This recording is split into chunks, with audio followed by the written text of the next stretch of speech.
subcommittee will come to order. Without objection, the chair is authorized to declare recess of the subcommittee any time. Without objection, members of the full committee not on this subcommittee are authorized to participate in today's hearing so long as they participate virtually, and they will be recognized after members of the subcommittee have been recognized.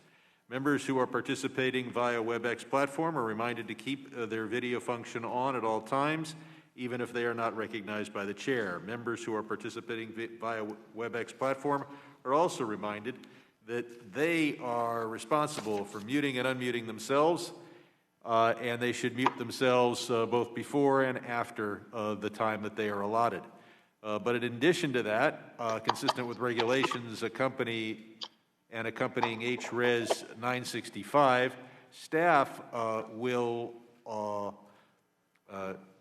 also be muting members when they are not recognized. Members are reminded that all House rules relating to order and decorum apply to this hybrid hearing.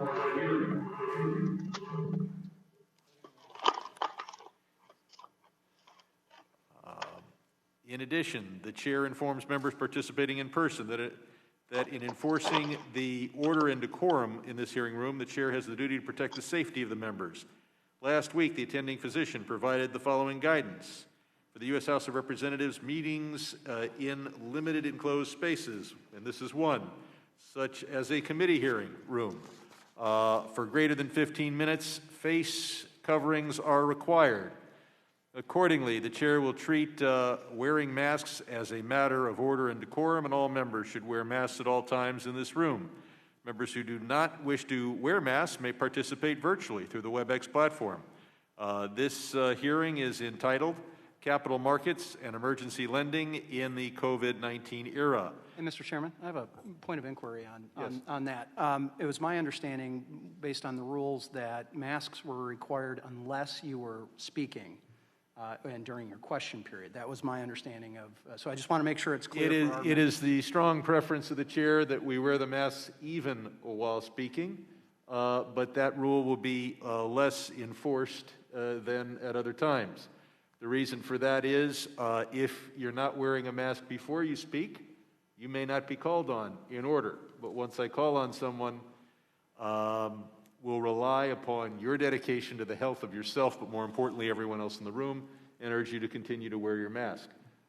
You are, as we've seen from a number of instances, more likely to spread the disease when speaking than when not speaking. So I'd urge you to do so. But my tools for enforcing that are more limited. I just thank you, Mr. Chairman. I appreciate that, and I to my members, I would advise your comfort level, and then as we're dealing with this, much like the rules on the House floor, if you're speaking, I think we're free to add to the comfort level of being able to deal with that. So thank you. I yield back. Okay. According, the chair will treat wearing masks as a matter of order and decorum, and all members should wear masks. Members who do not wish to dismask, as I've said before, may do so, may participate virtually. I will now recognize myself for 4 minutes. Mr. Clayton, I'm glad you're here. I hope you're here 6 months from now. It has been suggested that as part of the President's decision to fire the U.S. Attorney for the Southern District in New York, that you would be called upon to fill that position. I rarely quote senators because they are rarely a source of wisdom, but in this case, Chuck Schumer stated, Jay Clayton can allow himself to be used in this brazen Trump bar scheme to interfere with investigations of the U.S. Attorney for the Southern District of New York, or he can stand up, withdraw his name from consideration, and save his reputation. I don't always take advice from senators, but in this case, I would commend it to you, especially in light of the fact that Senator Lindsey Graham has pretty much indicated that you're with us for the duration. So keeping your name there simply weakens your gravitas with regard to the SEC and doesn't allow you to reduce your commute. The COVID-19 pandemic has resulted in unprecedented volatility in U.S. markets, yet the markets have remained open. They are functioning. I know the Chair will tell us all his staff has done to achieve that result, and that the SEC, Division of Enforcement, and Office of Compliance Inspections and Examinations have also moved aggressively to stop COVID-19 based investment scams and have already suspended trading of 30 companies. We're at a time of emergency. I would hope that the SEC would use its limited bandwidth to do two things. Do things that are necessary because of the emergency, and do things that are bipartisan. Accordingly, I would hope that you would curtail the efforts on the proxy advisors rule and rules that would narrow disclosure related to mergers and acquisitions. Today, we're going to be dealing with a number of bills. Among these are Ms. Velasquez's bill to require public companies to disclose risks to the supply chain disruptions and impacts, and what impact they may have on their workforce. Ms. Dean's legislation to reverse Fed and Treasury's decision to open Fed lending facilities only to corporations with credit ratings from certain agencies, or having at least one of those certain credit rating agencies, when in fact the SEC has determined that a longer list of agencies has expertise. Ms. Wexton's bill to require disclosure of products likely to be manufactured using forced labor from the Uyghur internment camps. And this is a group, of course, that the President was so anxious to sell out. I don't think that should be our policy.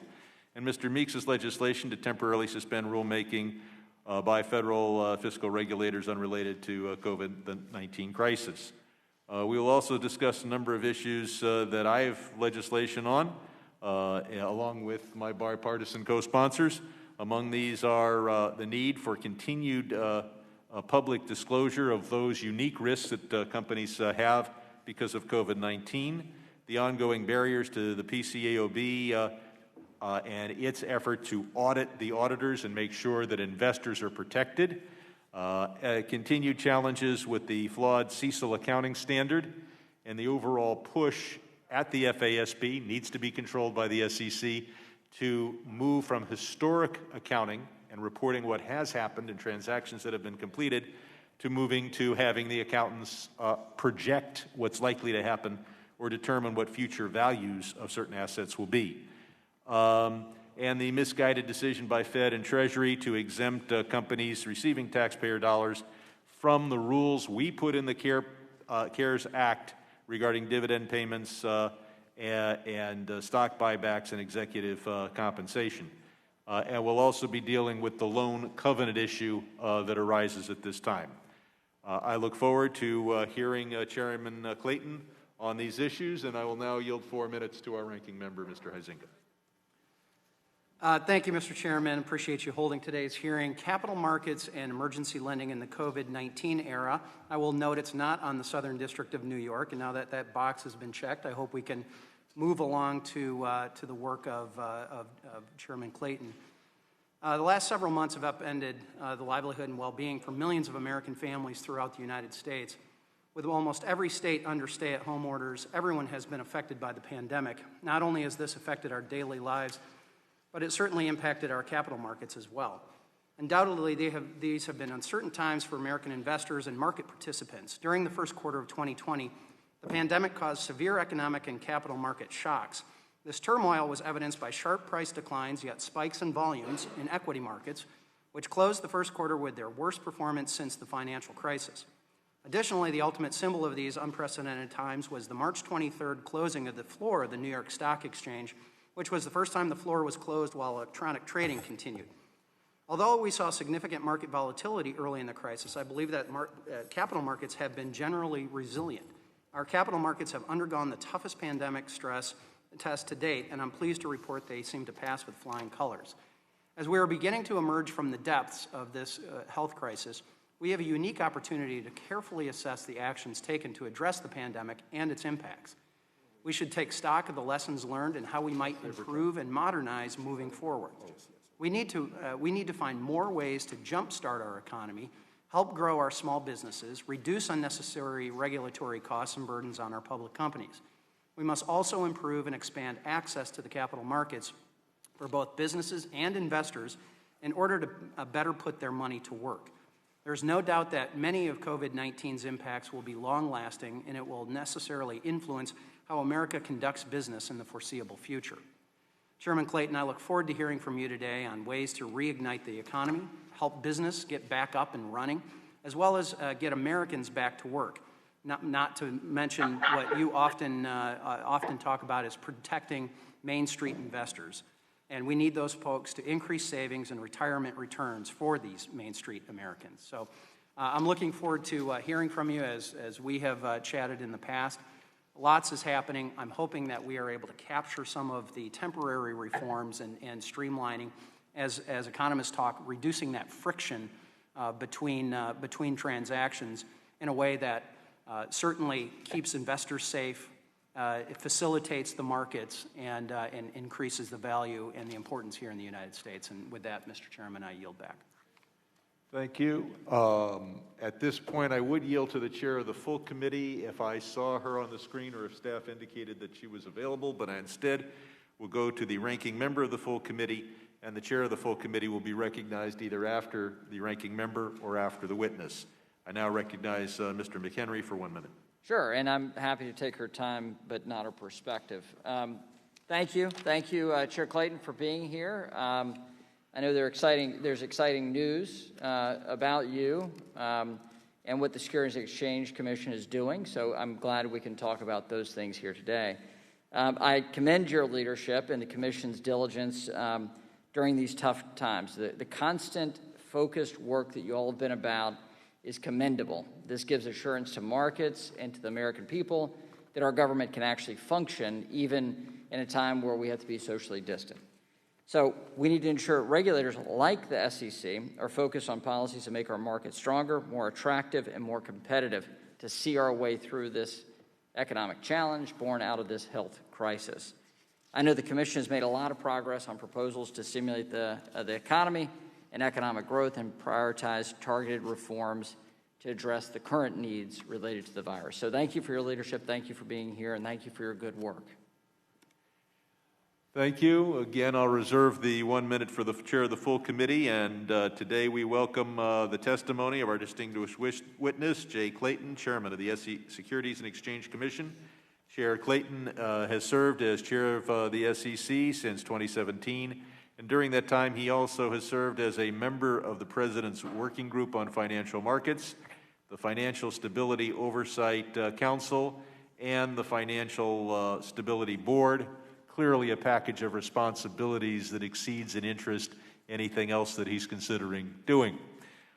Chair Clayton has testified before this committee before and will not provide more of an introduction. The witness is reminded that your oral testimony be limited to 5 minutes. Without objection, your written statement will be made part of the record. You're now recognized. Thank you, Chairman Sherman, Ranking Member Huizenga, members of the subcommittee. I appreciate the opportunity to testify today. Before I begin discussing the work of the Commission, I'd like to address briefly recent news regarding my potential nomination to be the U.S. Attorney for the Southern District of New York. I have a long-held deep respect for the work of the Southern District, which is recognized throughout our nation and internationally for enforcing the law and pursuing justice without fear or favor. My deep personal respect is largely the result of many years working with the Southern District and its distinguished alumni, including senior personnel at the SEC. I recognize that the nomination process is multifaceted and uncertain. It is clear the process does not require my current attention. In short, I am fully committed to and focused on my role at the SEC. I could not be more proud of the work of my colleagues over the past 3 years on behalf of Main Street investors and our markets. There is much more to accomplish in an environment that emphasizes a commitment to respect, diversity, inclusion, and opportunity for all, and I look forward to continuing to lead the Commission. Today, my testimony will focus solely on the work of the SEC, in particular the SEC's important work in responding to the effects of COVID-19. Our efforts have focused first and foremost on the health and safety of our employees and all Americans. Since early March, the agency has remained fully operational in a mandatory telework posture, thanks to the dedicated women and men of the agency who have risen to the occasion, demonstrated flexibility and resiliency, and proven why their work is so important to Main Street investors and our markets. In these times of economic stress and market volatility brought about by our collective, unprecedented health and safety response to COVID-19, the Commission has focused significant resources on ensuring that our markets continue to function as expected, facilitating timely, decision-useful disclosure, and maintaining our enforcement, examination, and investor protection efforts. We've worked closely with our fellow regulators over the past few months, and I believe our collective efforts to preserve the flows of credit and capital in our economy has significantly mitigated the potential economic consequences of COVID-19. I would be remiss here if I did not mention the prompt, decisive action of the Federal Reserve, the Treasury, and Congress. From my vantage point, these efforts were necessary and have had their intended stabilizing and other effects. Here I note that despite the extraordinary volumes and volatility we have seen over the past few months, the pipes and plumbing of our securities markets have functioned largely as designed, and importantly, as market participants would expect. We are continuing to monitor market prices, capital flows, liquidity, and availability of credit in our efforts to assess the functionality and resilience of our capital markets. We've been closely engaged with our fellow authorities and market participants in this regard and have provided targeted relief and guidance where appropriate. We've also been assisting issuers in fulfilling their obligations to provide materially accurate and complete disclosures, and have urged both corporate and municipal issuers to provide investors with as much information as practicable regarding their current and anticipated financial and operating status. In addition, we've maintained our strong enforcement and investor protection efforts, especially in the area of COVID-related fraud and misconduct. For example, the Commission has issued over 30 trading suspensions and brought a number of enforcement actions alleging fraud based on COVID-related claims. Finally, while the agency is engaging on numerous COVID-19 initiatives, we have also continued our traditional mission-oriented agency functions, including rulemaking, investor outreach, and others. Thank you again for the opportunity to testify about the work of the women and men of the Commission, and I look forward to your questions. Thank you. We do have a minute available to the chair of the full committee, but I'm told that, and this does surprise me, that she would prefer that I not yield her a minute. Mr. She is Chairman, nodding, and Mr. Chairman, point of inquiry. yes.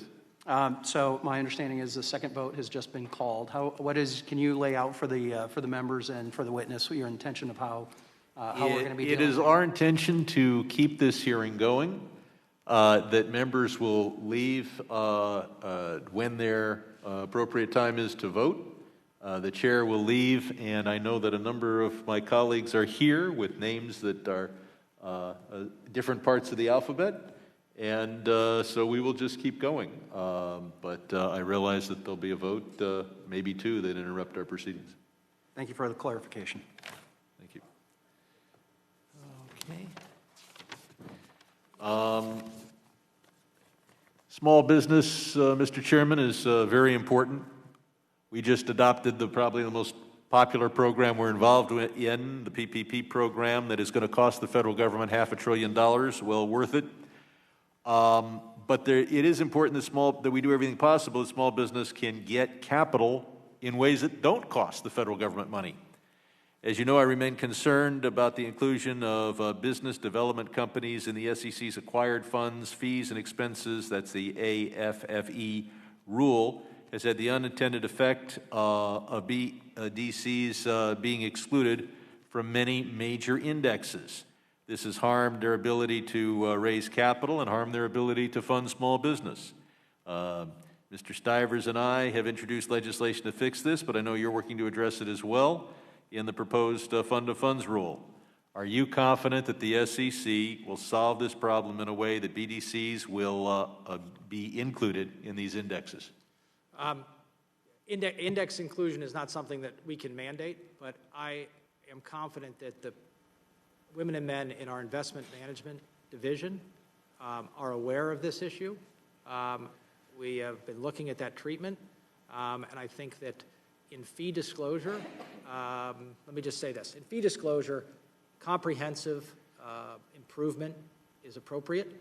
And if you look at our regulatory flexibility agenda, we have both fund of funds and investor experience on that agenda. I intend to finish those rulemakings and proposals before the end of the fiscal year, and I expect AFFE modernization, I'll call it, will be addressed therein. You can't mandate inclusion of indexes, but you can create a rule that you know will have a certain effect on inclusion in indexes. I think small businesses are perhaps even more important to our economy than REITs that already enjoy a rule that includes them. The second question is about electronic delivery. I'd like to hear from you your next steps in evaluating electronic delivery of investor documents. Is the SEC looking at expanding electronic delivery for documents beyond the shareholder reports? And as my colleagues have heard me say, if you mail it to me, I'll lose it. If you email it to me, then if some witness in this room is particularly boring, I can look at it on my iPad while I'm in this room, but much more likely, because we only have interesting witnesses here, when I have a spare minute somewhere, I can find it. By searching for emails from that company. So where are we on electronic delivery? Let me say this. My perspective on this has been shaped by the response that we've needed to do as a result of the COVID situation. It is... Can you speak into the microphone? I'm sorry. Especially we have people participating remotely. My response is, and my view on this has been further shaped by the work we have done in this COVID environment. It is clear that we live in an electronic communication world. Let me say that I am of the view that anyone who wants paper should be able to get paper, but what this period has shown us is the importance of electronic delivery and the effectiveness of electronic delivery. Okay. Now I want to address the fact that companies based in China and I think also Belgium are being traded on our stock exchanges, but the investors don't get the protection of the PCAOB auditing their audit. Senators Kennedy and Van Hollen in the Senate and myself and Mr. Gonzalez here in the House have put forward legislation. I hope that we derive legislation that achieves an important goal, and that is if the audit is only 20%, 30% not subject to PCAOB, that is allowed.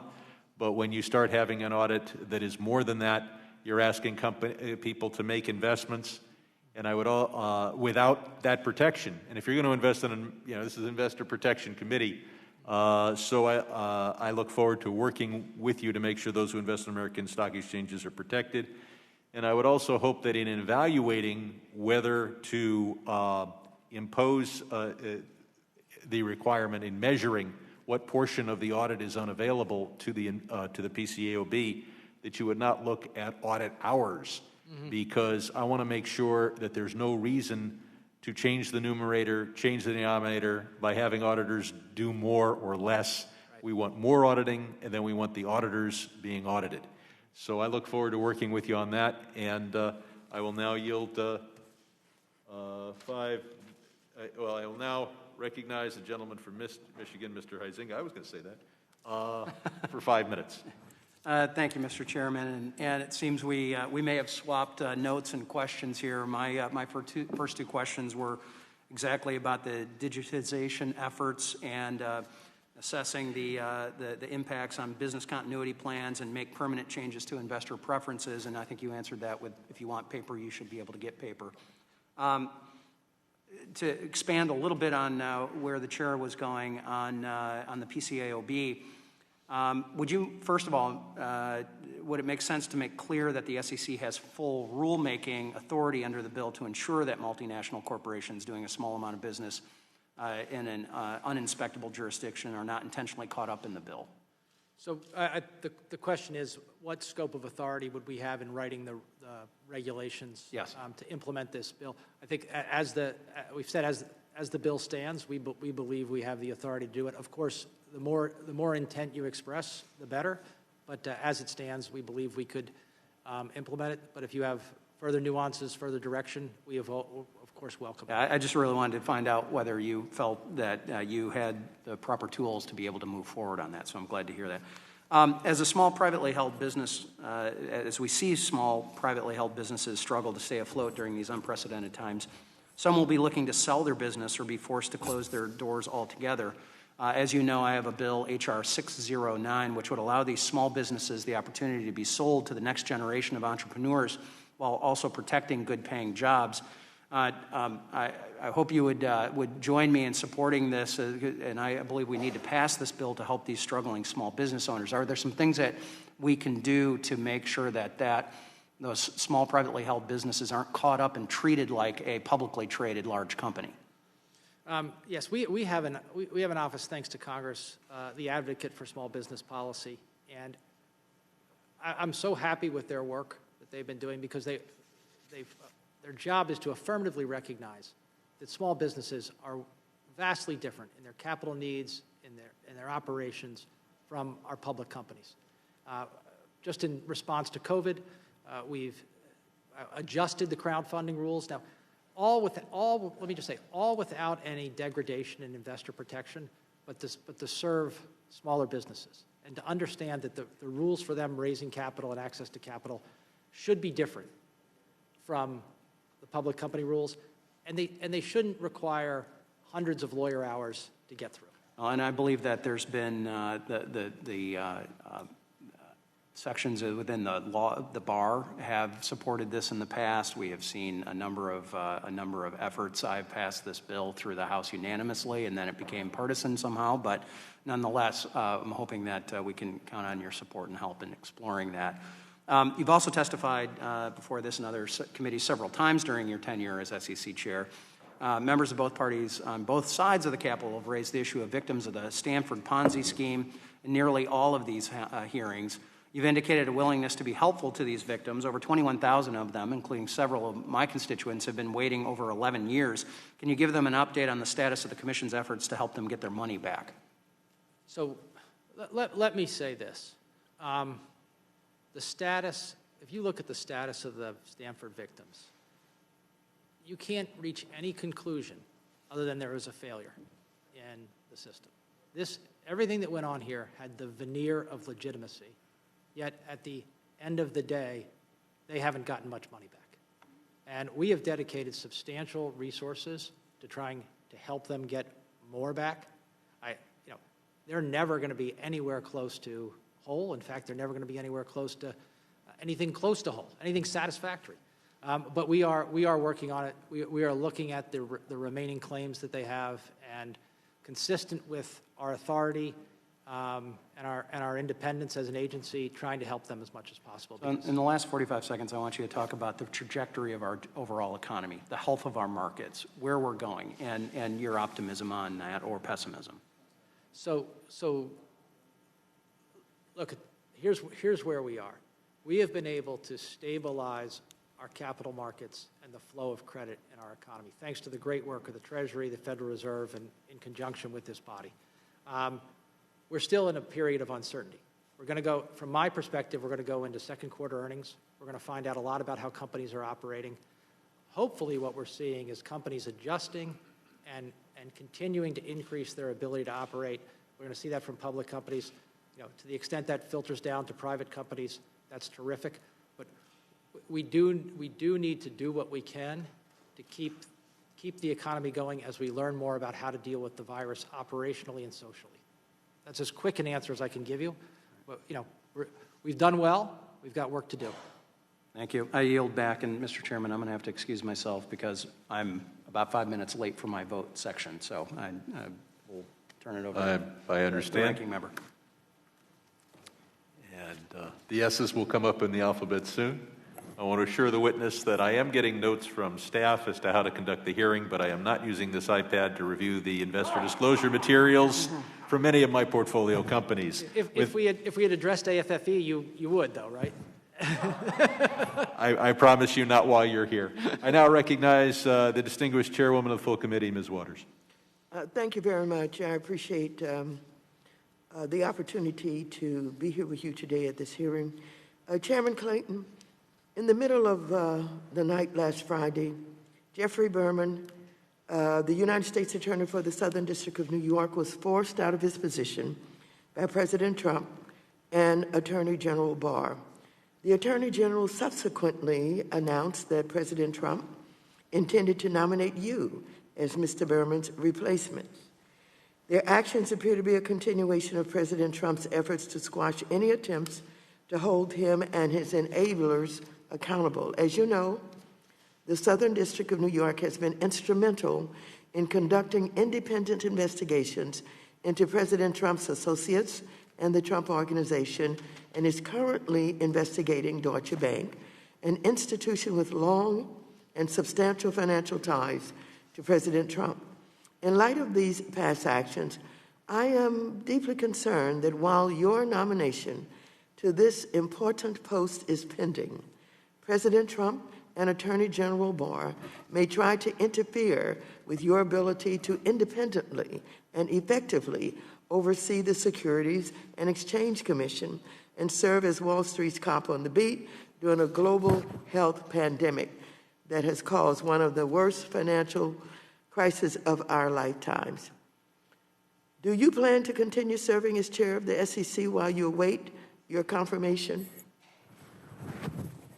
Chairman Walmers, as I mentioned in my opening statement, I don't think that matter requires my attention at this time. I'm sorry, would you speak up, please? I'm sorry. I don't think that matter requires my attention at this time, and I expect to continue to devote my full attention to the commission.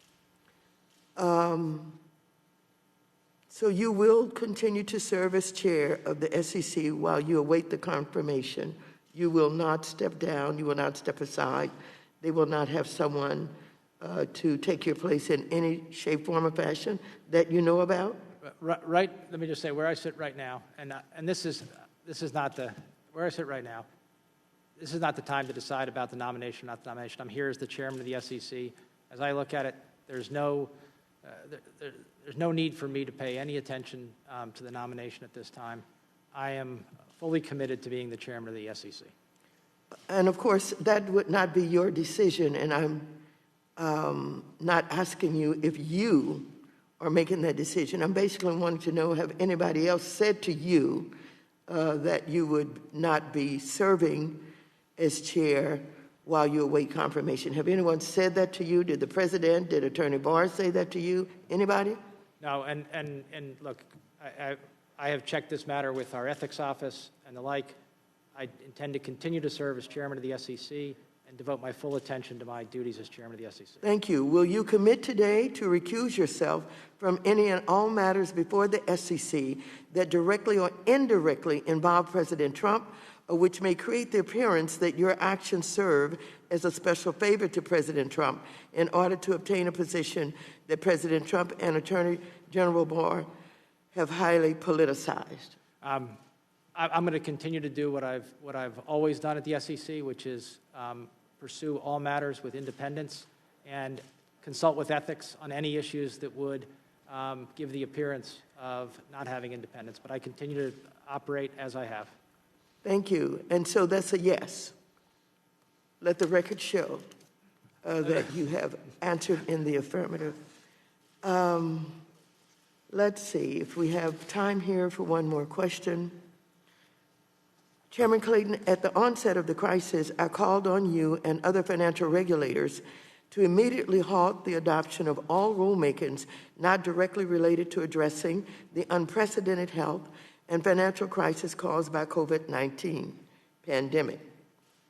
I made it clear that 100% of the SEC's resources should be dedicated to protecting investors and U.S. capital markets during the pandemic. I was also clear that it would be unacceptable for the SEC to use this crisis to justify regulatory rollbacks of important investor protection regulation. Yet, as I outlined in my letter to you this week, I continue to see the SEC under your leadership engage in deregulatory rulemakings that expand private markets, that the state securities regulators have testified are rife with fraud. This proposal would limit the amount and reliability of information investors rely on at a time when markets are experiencing the highest levels of volatility since the 2008 financial crisis.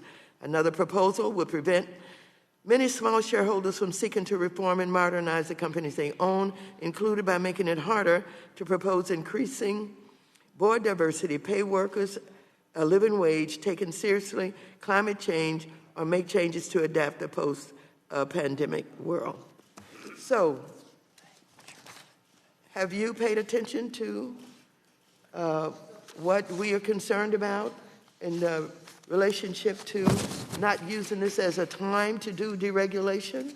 Well, what I can say is It's fine. You can balance. our regulatory agenda has Mr. been Chairman. public. We are continuing to pursue our regulatory agenda. We're doing so in a very open way. We are continuing to take comment and engage with people. And on those areas where investor protection, my aim has... The time has expired, unfortunately. Okay? You okay letting him finish? Thank you. Thank you. We'll follow up. Thank you. I now recognize the gentleman, the full committee ranking member, Mr. McHenry, for 5 minutes. Sure. So, Chairman Clayton, as I've written to you about harmonizing the choppiness of regulations within the Securities Exchange Commission, I think this is something that's been needed for quite a long period of time. But I wrote to you specifically about regulation crowdfunding. This is an issue that I've worked on for a decade. Especially now, I think we need to help small businesses, and we need to help small businesses in a variety of ways, not just with lending, but the opportunity to raise other forms of debt, as well as do capital raises for equity as well. So I wrote to you about this, specifically about special purpose vehicles and increasing the offering limits. So I just wanted to see if you'd elaborate on the comments you've received and when this looks like you'll finalize the rulemaking. I don't have a specific time frame for that, but it is on our agenda to finish sometime around the end of the fiscal year. I intend to stick to our agenda. What we are trying to do, if you don't mind me taking a few minutes, is if you're let's just say you're a small or medium-sized company and you're looking to raise capital, you've got to weave your way through a patchwork of 6 or 7 different types of exemptions, including regulation and crowdfunding.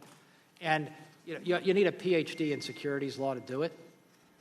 What we want to do is basically streamline that process without in any way degrading investor protection. Right. In fact, hopefully increasing investor protection. Let's get rid of all that cost while maintaining investor So in some respects, like with regulation and crowdfunding, we have a more onerous capital raise for $50,000 than we do for $50 million. And so that doesn't make sense in terms of a cost burden for the protection of the investor, the clarity of information for the investor. So right-sizing those things so there is a gradual change in regulatory cost and oversight based off the raise. So instead of having arbitrary breakpoints to smooth those things out, is that the focus of your work? Yes, that's a fair summary. And so what are the benefits? What do you think we'll get as a benefit if this is done and it successfully?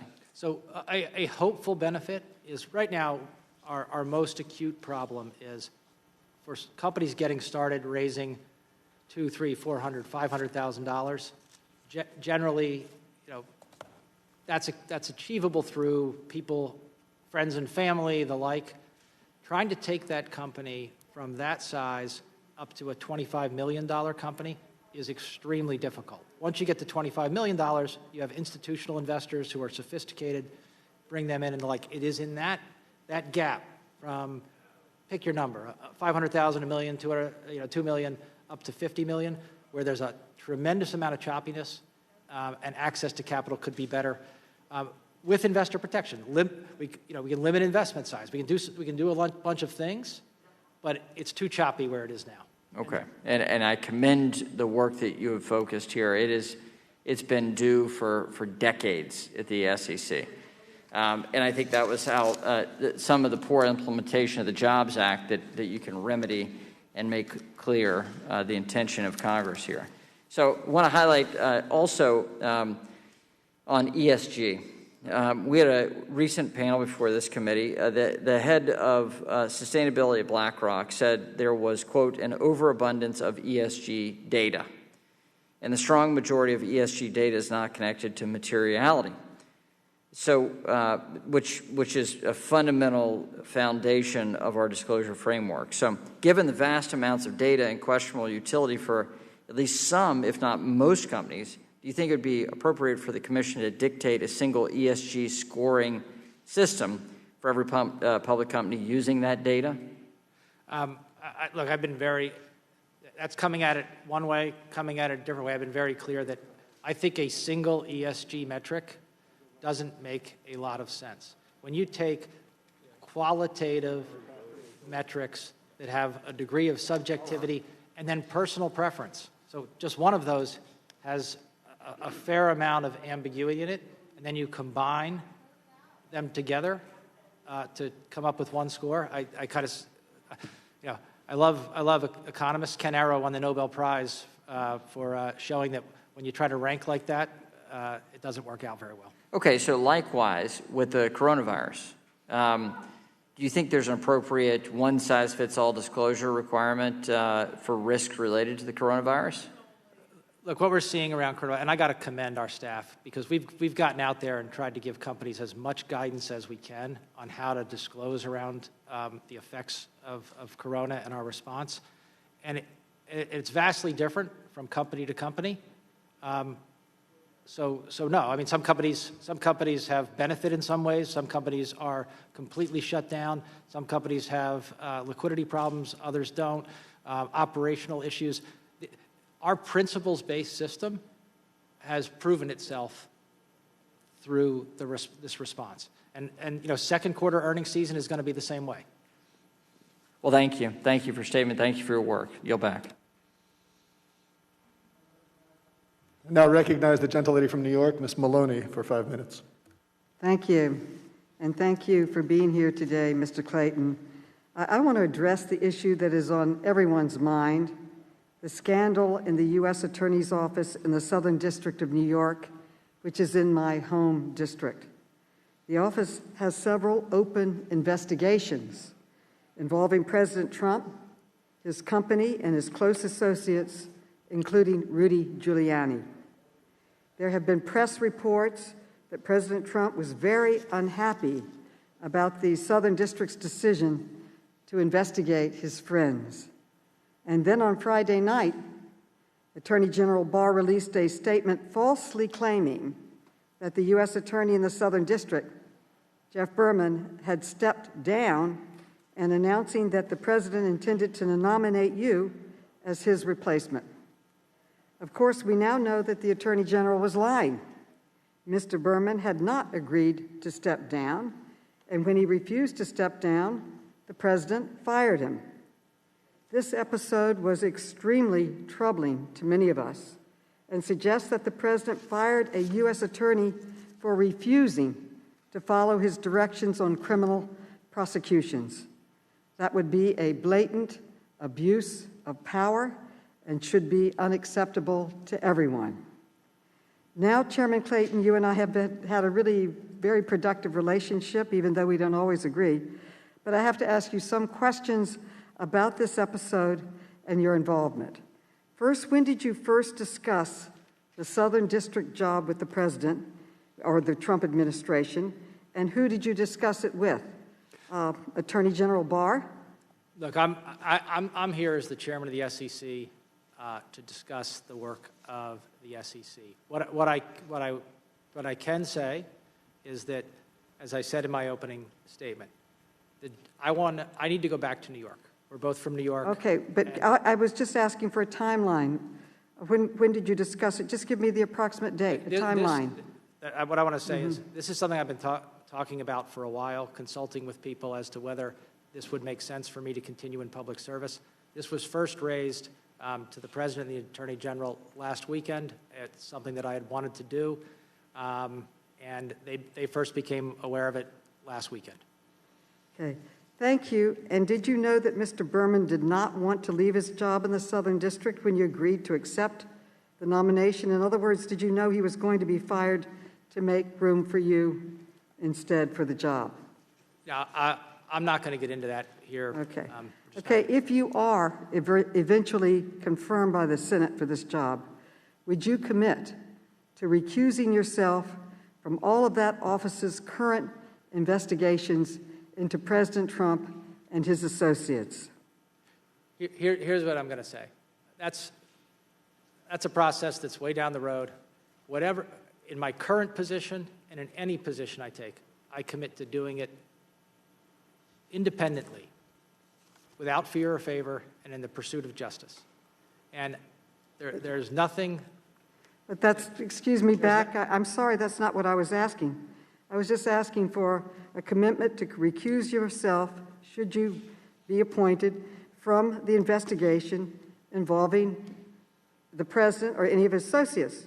Because I have to say the circumstances of Mr. Berman's firing was very suspicious and raises a lot of questions about whether the president is interfering in ongoing criminal investigations. So I personally think the American public deserves a clear answer on whether you will recuse yourself from these very sensitive investigations into the president and his associates. So I'm asking a very simple question. Will you commit right here to recusing yourself from these investigations? That position and that process is something that is separate and doesn't need my attention. What I will commit to do, and what I commit to do in my current job, is to approach the job with independence and to follow all ethical rules. Well, I understand that you don't want to talk about this right now, but I think it's important that the American people right now know these answers. Because if you're not going to be independent, and the way to be independent is to recuse yourself, if you're not going to be independent, then we need to know so that someone else can be nominated. We need independence. Understood, and I commit to independence. I recognize the gentlelady from Missouri, Ms. Wagner, for 5 minutes. I thank the chair, and I thank you for joining us today in person, Chairman Clayton, to discuss U.S. capital markets during this pandemic. And I just want to say, for the record, I have always worked very closely with you in your office and found you to be a person of incredible integrity and character and highest of ethics. So I want to thank you for that, and I am sure that you'll continue to comport yourself in such a way. I have great confidence in you. Chairman Clayton, despite the challenges of the coronavirus, I'm pleased to see that the Commission is hard at work looking to improve our markets. Can you please describe recent proposed changes to your equity market structure and where you think improvements will be most valuable for the investing public, specifically Main Street investors that I have fought for so passionately for the past 8 years in Congress? So thank you. Our equity market structure has become incredibly complex. Just to level set everyone, virtually all trading, I can almost emphatically say all trading is electronic. It's done in nanoseconds, and it's complex. And our job at the SEC is to make sure that what you pay for trading, and it ultimately filters down to our long-term investors, is fair and reasonable. And we're looking at both infrastructure and governance of data plans and the way data is distributed to those who trade in our markets to try and make sure that that aspect drives fair and reasonable pricing. Thank you. Chairman Clayton, I'm worried about the risks of fraud stemming from the coronavirus. We saw during the 2008 financial crisis a rise in investment scams that take advantage of the extreme kind of volatility in the stock market that we've seen. And I am deeply concerned about about the seniors in my district, those that are saving for their retirement security. I'm concerned about these scammers that are out there. Can you describe what the Commission is seeing in terms of coronavirus-related fraud and scams, and what the Commission is doing in its examination and enforcement efforts to reduce these kinds of frauds? Unfortunately, we are seeing corona-related fraud. We're seeing people tout products that they say they have, testing that they say they have, and then trying to pump up the value of their stock, or in private placements, we're seeing some of that. And our enforcement staff is being extremely proactive in looking at these claims, and if there are substantial indicia of fraud or misconduct, bringing trading suspensions and eventually actions. What I can say to investors is, deal with professionals. Let's deal with professionals, broker dealers, investment advisors. If you're at all doubtful about any of these known entities, those that you've worked with before and such, because we've seen it quite on the uprise. We certainly saw it in 2008, and it's something of deep concern to me, to the retail investor, and especially our most vulnerable seniors that could lose everything that they put their life into. So it's of great concern to me. I'm encouraged, like everyone, to see that the Commission remains committed to its regulatory agenda during the pandemic. The SEC is under your leadership has made great progress on a number of proposals that will remove unnecessary regulatory burdens on businesses and streamline the flow of capital, capital that we need so desperately right now to stimulate economic recovery. I know you've been giving us some updates on what you've got in the queue here. Very pleased to see that the Volcker rule was finalized today.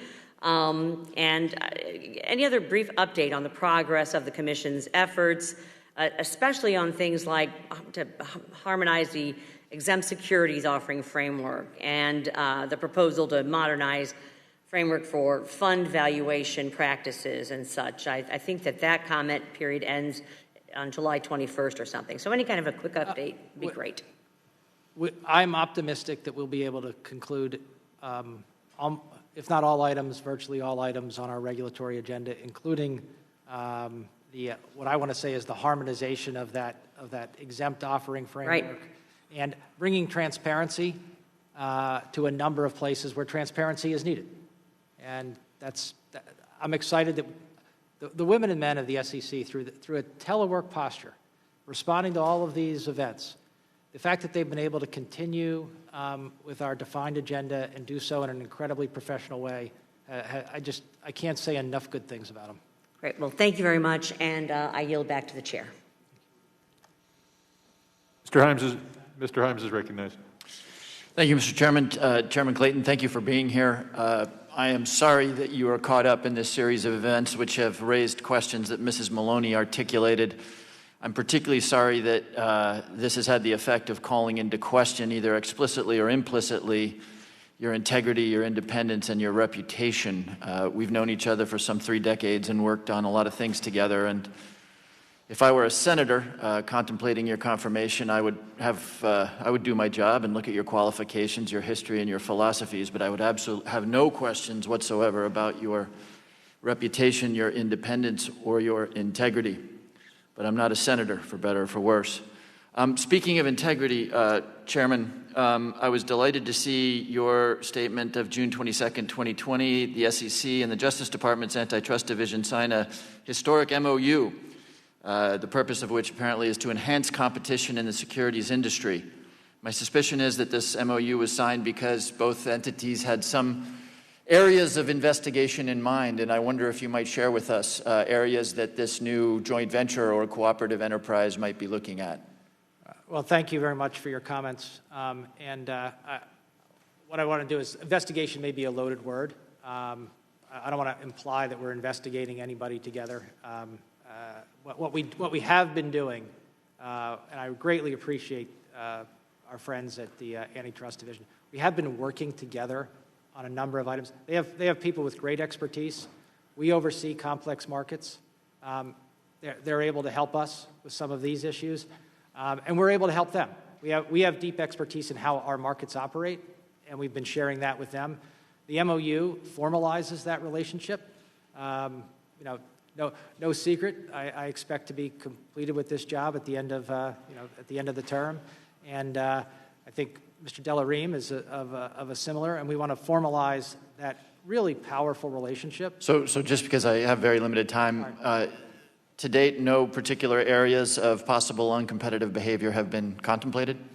Well, we don't talk about pending investigations, but I don't want people to think that this is somehow anything more than continuing the cooperation that we've had across our respective agencies and divisions. I think you know what I'm going to say next, because we've had this conversation a couple of times. Just for kicks, I printed out again the pricing for initial public offerings in the middle market. This blue bar you see here shows almost perfect clustering at 7% as gross spread for IPOs in the middle market. We've talked about this a lot before. I seek unanimous consent, Mr. Chairman, to make this part of the record. Again, it is just a blue bar showing that middle market IPOs are priced at 7%. The price of a flight from New York to LA moves around a lot. The price of a gallon of gas, the price of an apartment for a month in DC moves around a lot because it's a competitive market. I don't know if 7% is too much or too little. I'm just blown away by the fact that it never varies from 7%. Is that perhaps an area that this new cooperation with the Justice Department might take a look at? Let me say this. That's the kind of thing that our cooperation, I think, would lead to better analysis. Okay, I appreciate that, and I will probably not let that particular horse die anytime soon. But I do want to ask you about one other thing. February 14th, 2020, statement on adding more stock price information to market data feeds. You said, both the content and the technologies used to collect, consolidate, and disseminate market data have lagged meaningfully behind proprietary data products and systems offered by the exchanges. The general public watching this doesn't know what that means, I suspect. So correct me if I'm wrong, but what you meant there was that exchanges sell much more robust information about the nature of trading markets than is available to the public who does not purchase that information. Is that fair to say? That's a fair way to say it. Okay. So apart from the fact that one is illegal and the other is legal, apparently, what's the difference between my paying a corporate insider for more robust non-public information about a corporation and a trading entity paying an exchange for non-public information? Our law requires trading and whatnot for us to look at what's being done and if it's fair and reasonable. And one of the questions that we have is, I'm going to use my hands to describe what you did. If here's the publicly available data, and we started here with the robustness of privately available data, what we have is an increase like this. And that gap, we have to look at and decide whether it continues to be fair to trade under those circumstances and whether people can comply with their obligations. So there is some gap at which you would judge it to be unfair between that which you pay for and that which you get publicly. It's a very good question, yes. That's a very good question. Thank you, Mr. Chairman. Thank you, Mr. Chairman. I appreciate you holding this hearing. Chairman Clayton, thanks for being here, and good luck in your future stuff, but I'm excited about what you've been doing at the Securities Exchange Commission, and I want to say thank you for the work you've done to make rules that make sense and that give investors more information. Thank you so much. I do want to follow up on something the chairman brought up. Chairman Sherman talked about the acquired fund fees and expenses rule, AFFE. Obviously, it was built for mutual funds, not companies that have operating expenses. And so those expenses for business development companies make it look like they're eating things up with fees, but they're really operating expenses. So when you list equities, you don't have them talk about their operating expenses. It's the expenses that deal with their investors and that investors see. So I am hopeful, and I know that Mr. Sherman and I have a bill. We will pass it if we have to. I believe you can fix this. I know you can fix it. You're already working on it. And I hope you fix it and we don't have to pass our bill. But I I'm not going to back down from passing our bill because I think it's really important. This ultimately impacts middle market and small business companies in my district and all around our country because they get less access to capital as a result of a rule that was built for mutual funds and is now applied to a company that essentially has operating expenses, and those have to be disclosed and make it look like there's too many fees. So please take care of it, but if you don't worry, we will. Okay. So that was the first thing I wanted to bring up. And, the other thing that I wanted to chat a little bit about is the national statistical rating organizations, national recognized statistical rating organizations in our SROs. A number of our committee members have expressed some concern that the Fed's emergency facility arbitrarily chose winners and losers in our SSOs. That's a real concern to me. I think we need to make sure that everybody has access to these new facilities that are coming up. And so, you're the primary regulator. Has the SEC been consulted by the Federal Reserve on the subject of rating agencies? And if not, have you offered any information that can help them understand how they can decide a way to choose rating agencies that is not based on some arbitrary decision or some decision that doesn't actually look at the health and quality of those in our SSOs? The short answer is yes. We are in dialogue with the Federal Reserve across the programs and the use of rating agencies, and using the data providing them the data that we have to help them make the judgments as to which rating agencies are appropriate for which programs. Great. Thank you so much. Again, during your time as chairman, you've championed issues that protect investors while giving them greater access to choice. My colleague from Minnesota and I, Dean Phillips, have a bill that we've introduced that would direct the SEC to do more tailoring on your rules for registered index-linked annuities. Those products give investors access to upside while giving them capital protection, but a lot of the forms they have to fill out are built for equity companies that have a lot of information that is not necessarily relevant and just hard for them to navigate. So again, this is something that we don't have to pass a bill on. You could actually fix this yourself, and I would just highlight it for your attention, and I hope you'll pay attention and fix that yourself. Thank you. Thank you. I want to again thank you for your great work at the Securities and Exchange Commission. You've got unfinished business. We know you're focused on that and going to stay focused on that through the end of the year. Good luck in whatever the future holds for you, but thank you for what you're doing for investors every day, Mr. Chairman. I yield back. Thank you very much. There seems to be bipartisan support for that position. We'll now recognize Mr. Foster. Thank you, Mr. Chair, and thank you, Chair Clayton, for being here. I really appreciate the work that you and your staff have done in being proactive about looking out for scams and fraud related to COVID. It's important, it's timely. Equally important, and maybe more important in terms of market capitalization, are the possibilities of share price manipulation among pharmaceutical firms, as all of these ongoing clinical trials report out. You've already seen situations where results have been released, massive swings in share prices, and scientists questioning the timing from a scientific point of view of the release of that information. Are you doing anything in that way to look at possible share price manipulation? Let me try and do this in the most appropriate way. We don't talk about pending investigations. We just don't do it. Do we look for patterns of activity generally that would create suspicion in anybody's mind? Timing of announcements, timing of buys, timing of sells, that type of, yes, we have a group that does that. We use have you added extra capacity and moved your eyes directly towards the so COVID-related pharmaceuticals? I'm sorry, I'm being more elliptical than I should be. And then we do that in the context of the current day.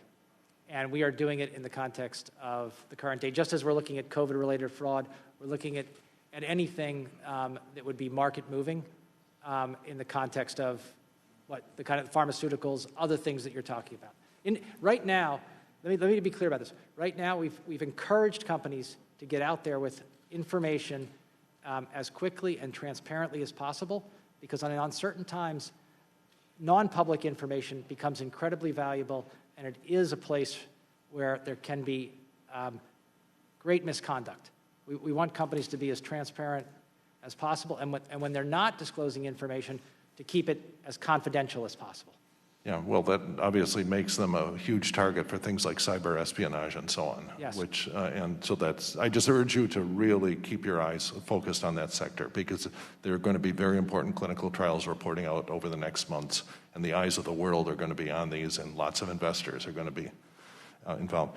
Now, I appreciate all of the efforts you've made to continually be effective in your job as the SEC as you were being considered to lead the Southern District of New York office. And I appreciate that. And I also appreciate that your discussions that you must have had with Attorney General Barr, the President, and so on, anyone in that command chain really should remain confidential.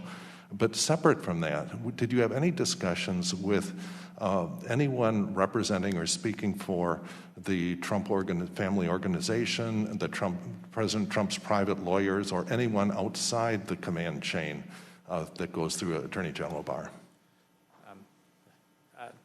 Look, I don't want to go down the road of getting into all of these things, but I've not talked to anybody about any pending matters.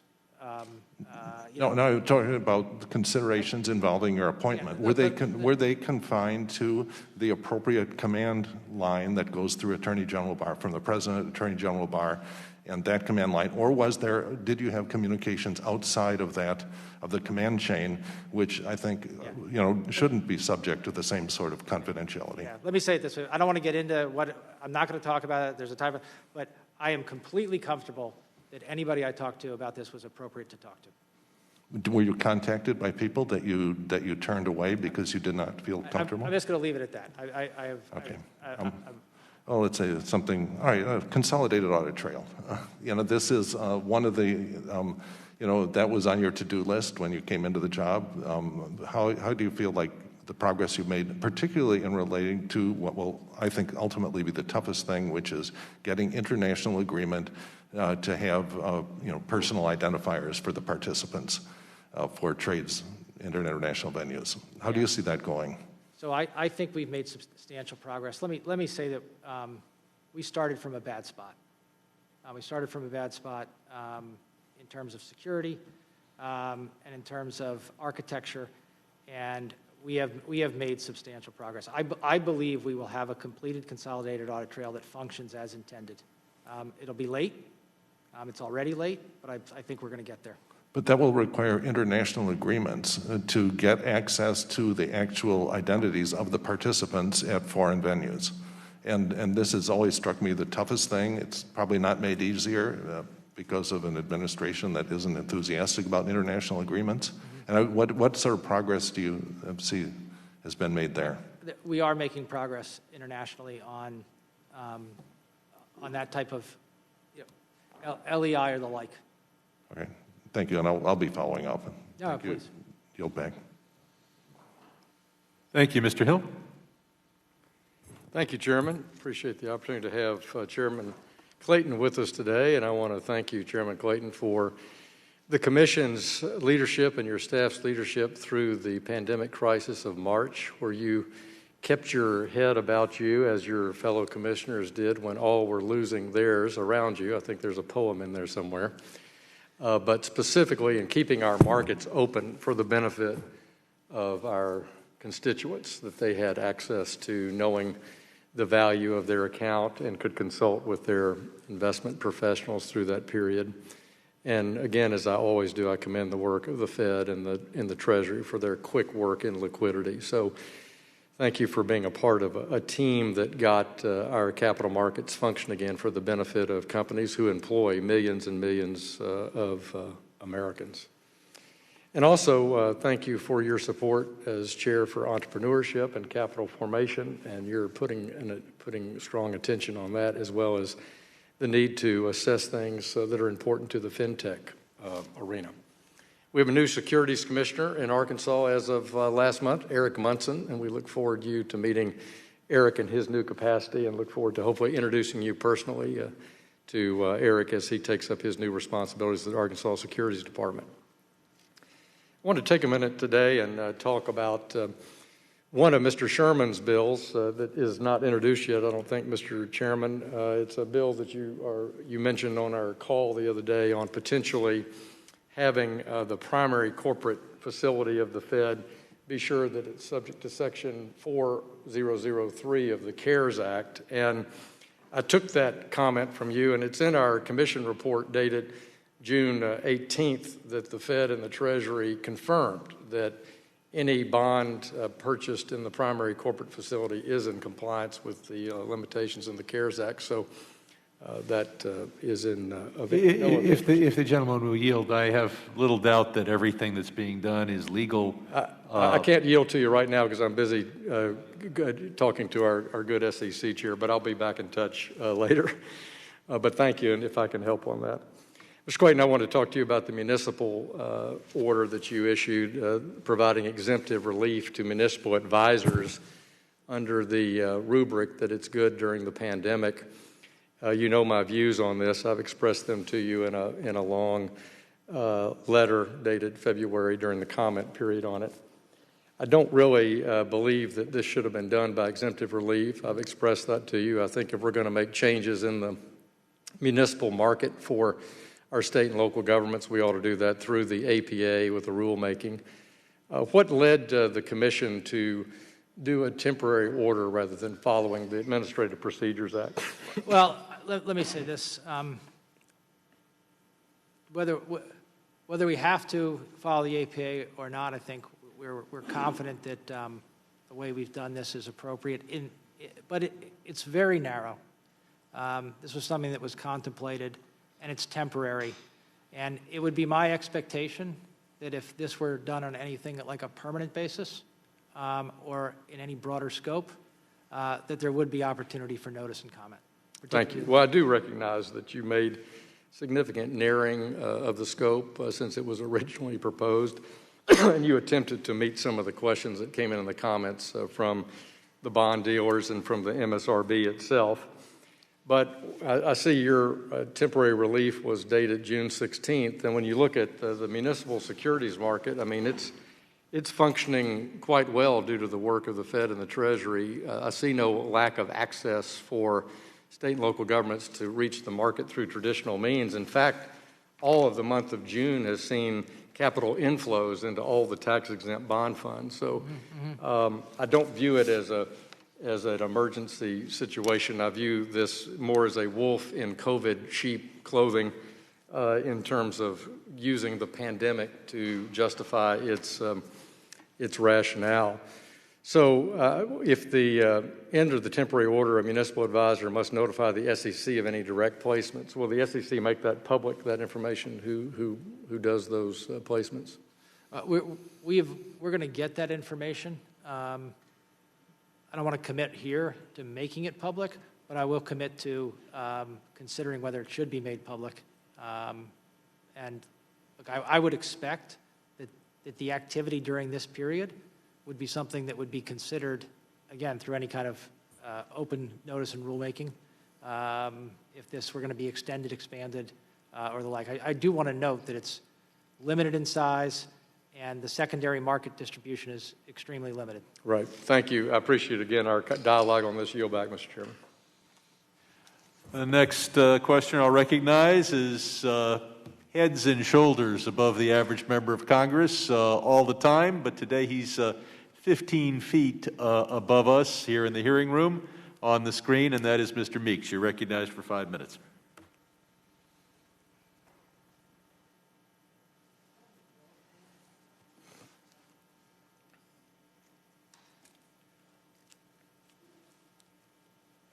Thank you. I want to thank you, Mr. Chairman, for holding this crucial hearing today. The interesting thing is that most people actually wish this hearing was a little less important. The only issues at stake here were our securities laws and our capital market regulations and the investor protection bill before this committee. Undoubtedly, these things are crucial to our strength as a nation and our status as financial capital of the world. but I would be remiss if I did not say all of these issues are built on something vital and even more important, and that is the rule of law. You know, recently millions of Americans have taken to the streets shouting, "No justice, no peace." And their core notion here is simple, that no person is above the law, regardless of whether they are wealthy, whether they wear a blue uniform and a badge, or even if they live at 1600 Pennsylvania Avenue. And they want to make sure there's equity and that the justice system is fair to everyone. And I know, Mr. Chairman, by the standards of the administration, you clearly have had a solid run at the SEC, and your tenure has not been littered with corruption or scandals or anything of that nature. In fact, you really worked hard on issues like cryptocurrency scams, and you've taken real steps to protect investors, in my view. So I certainly hope that things don't go awry in regards to what you are now being considered for, and that we continue to try to make sure that we have liberty and justice for all, and it does not ruin your reputation as you move forward. I'll stop there and just go to some policy questions that I think are important for me to ask you, listening to some of your statements earlier in regards to you're going to be focused continually on your job as the chairman of the SEC. So my first question is the SEC whistleblower program that was created by Dodd-Frank. It has been incredibly successful at uncovering fraud in our financial markets. And your predecessor, Mary Jo White, called the program a game changer and stated it is past time to stop wringing our hands about whistleblowers. They provided invaluable public service, and they should be supported. So my question is to you, sir. So why have you sought to reform a program that seemed to be so improving to be so effective? I believe, let me make sure I have it correctly. You're talking about our whistleblower pending amendments. And let me say this about our whistleblower program. It has been extremely successful, and I am extremely supportive of it. I think you can see from the recent awards that we have not slowed down. In fact, we've sped up the timing for processing awards and getting them out to whistleblowers. What I'm committed to doing is making this program as transparent and as efficient as possible, and I'm hoping to move forward to finalize those amendments. And what I will say is not decreasing, but actually increasing the incentives for people to come forward as promptly as practicable. Thank you for that. We'll be watching and following because that is tremendous. You know, we've seen whistleblowers recently, their reputations ruined and tried to seem to me to discourage folks, not necessarily from the SEC, but with some other policies that has taken place, particularly coming out of 1600.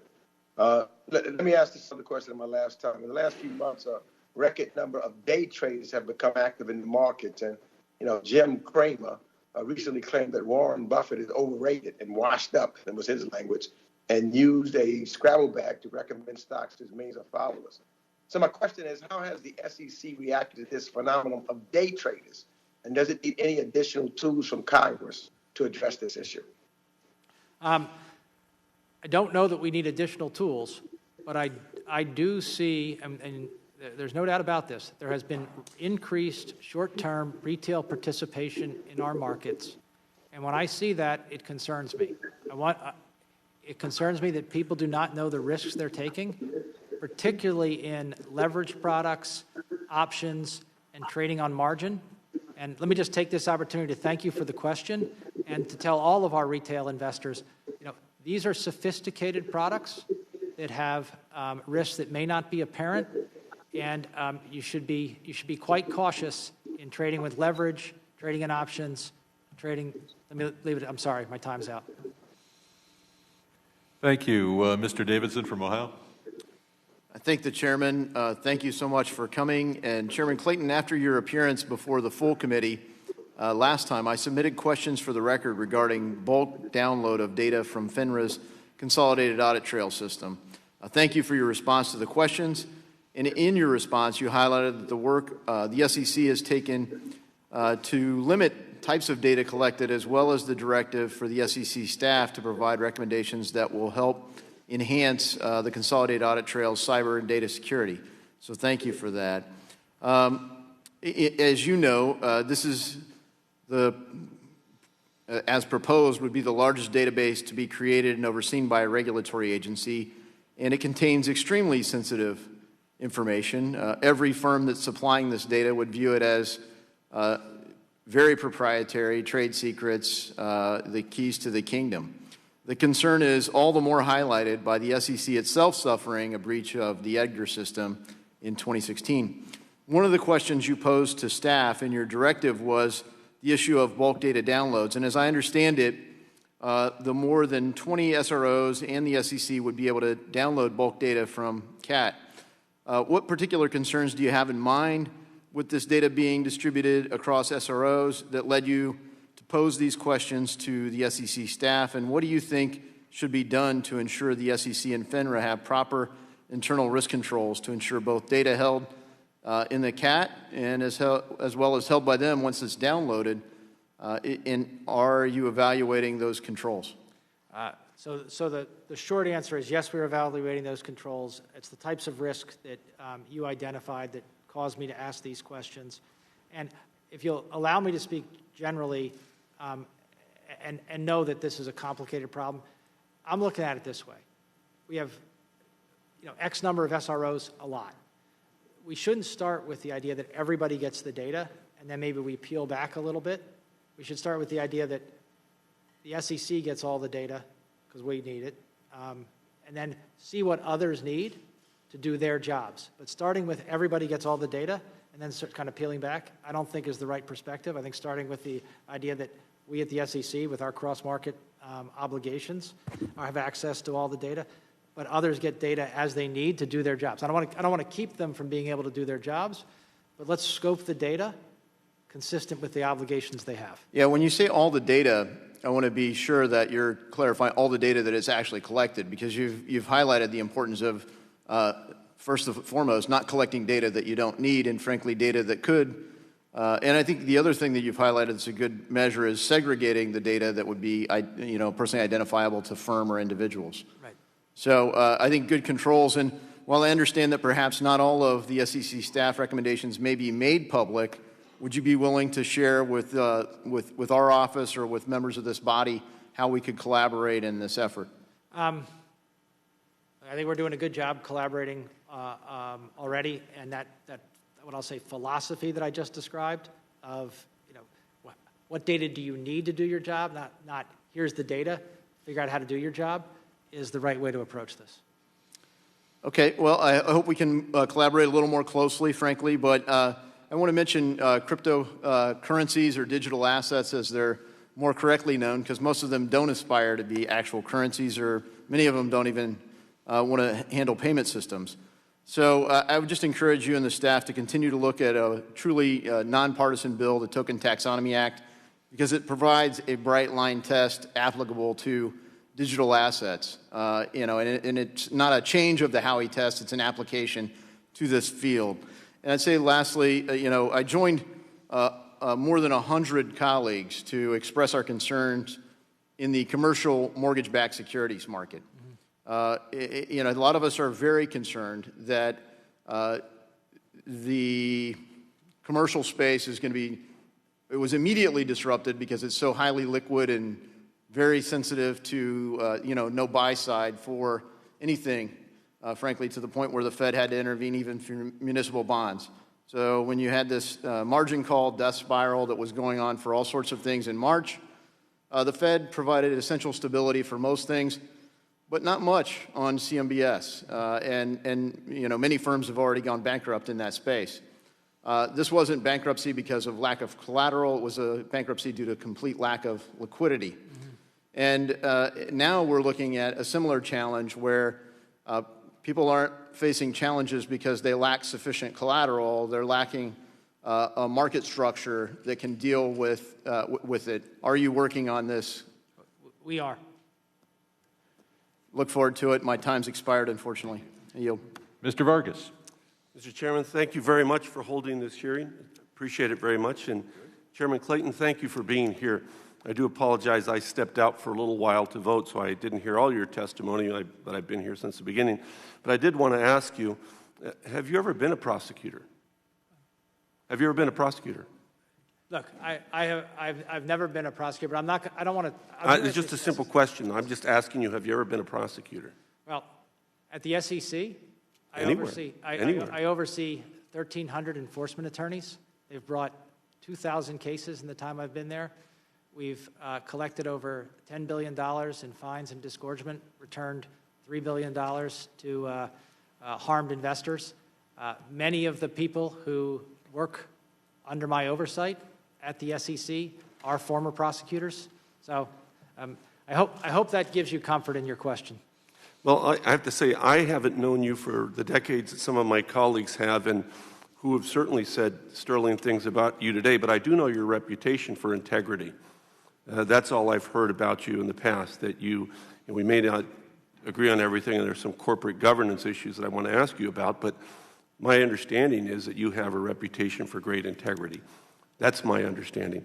I would just refer you to some of the generals that came in with great reputations for integrity and effectiveness, and what they were called by this administration on the way out or since they'd left certainly has left their reputation in tatters. I would just refer you to them. I do want to ask you, however, about the ESG disclosures. Last month, the Investors Advisory Committee recommended that the Commission promulgate environmental, social, and governance disclosure standards and incorporate the disclosures into the broader disclosures regime of the SEC registered issuers. Similarly, the Asset Management and Advisory Committee echoed the IAC's calls for ESG disclosure standardization. As you may or may not know, in September 2019, this committee passed my bill, H.R. 4329, the ESG Disclosure Simplification Act of 2019. This bill, among others, requires public companies to disclose certain ESG metrics and directs the SEC to establish a rule delineating which metrics can be disclosed, must be disclosed. What are the Commission's next steps on ESG disclosures, and how does the Commission plan to bring clarity to ESG disclosures and improve the current market-based ESG reporting frameworks? The reason I ask this, because I think that this terrible COVID-19 might be a terrible precursor for climate change. Mm-hmm. Mm-hmm. I have been very transparent about my views on ESG disclosure. In fact, on Tuesday, I believe it was, I appeared for an hour to discuss this topic and how to get more meaningful disclosure to investors. Let me be clear. I believe that there are E topics for a number of companies that are extremely important from a disclosure perspective. I believe that there are S topics and there are G topics. Let's put G to the side because we have a tremendous amount of G disclosure. If you talk to investors, it's very clear that they can understand how a company is governed from the disclosure we have and compensation and the like. In terms, if you don't mind if I go to e-disclosure, we are working both domestically and internationally on trying to get what I will say is more robust data, but on a sector-by-sector basis, because it's very different from sector to sector what E information is important to investors. So for property and casualty, you got a property and casualty portfolio that's along the coast. The modeling of potential losses and the like from different climate scenarios, that's important to investors. But if you look at a manufacturing facility, a company based in let's just say the Midwest. It depends on where it is, though, of course. Of course, it's a completely different scenario, and in some cases, companies can adjust. In other cases, they're price takers in this space. I do believe, through my work with IOSCO, and in particular my friends Eric Thedin in Sweden, we've been working collaboratively on a taxonomy. We're getting there where we're not just going to use blunt metrics, but we're going to have principle-based and good disclosure. My time's almost ended, but I was going to ask you about corporate governance, but I do want to ask you about diversity the last few minutes here. Obviously, there needs to be more diversity, I believe, both in financial service industry at the highest level, but also at the SEC. Could you just comment on that the few seconds we have left? This has been a focus of mine since arriving at the SEC. We've made progress. we need to make more progress. We have brought diversity and inclusion and opportunity, not just as something that is in an office or is in a training program, but I believe we're bringing it into the fabric of the SEC. We're integrating our Office of Minority and Women Inclusion into our hiring processes and our processes for identifying people on committees. Our Asset Management Advisory Committee is holding a special roundtable next month on diversity. So this is something that I'm committed to. Thank you for your service. I appreciate it. Thank you, sir. Thank you. Mr. Hollingsworth. Right over here. Oh.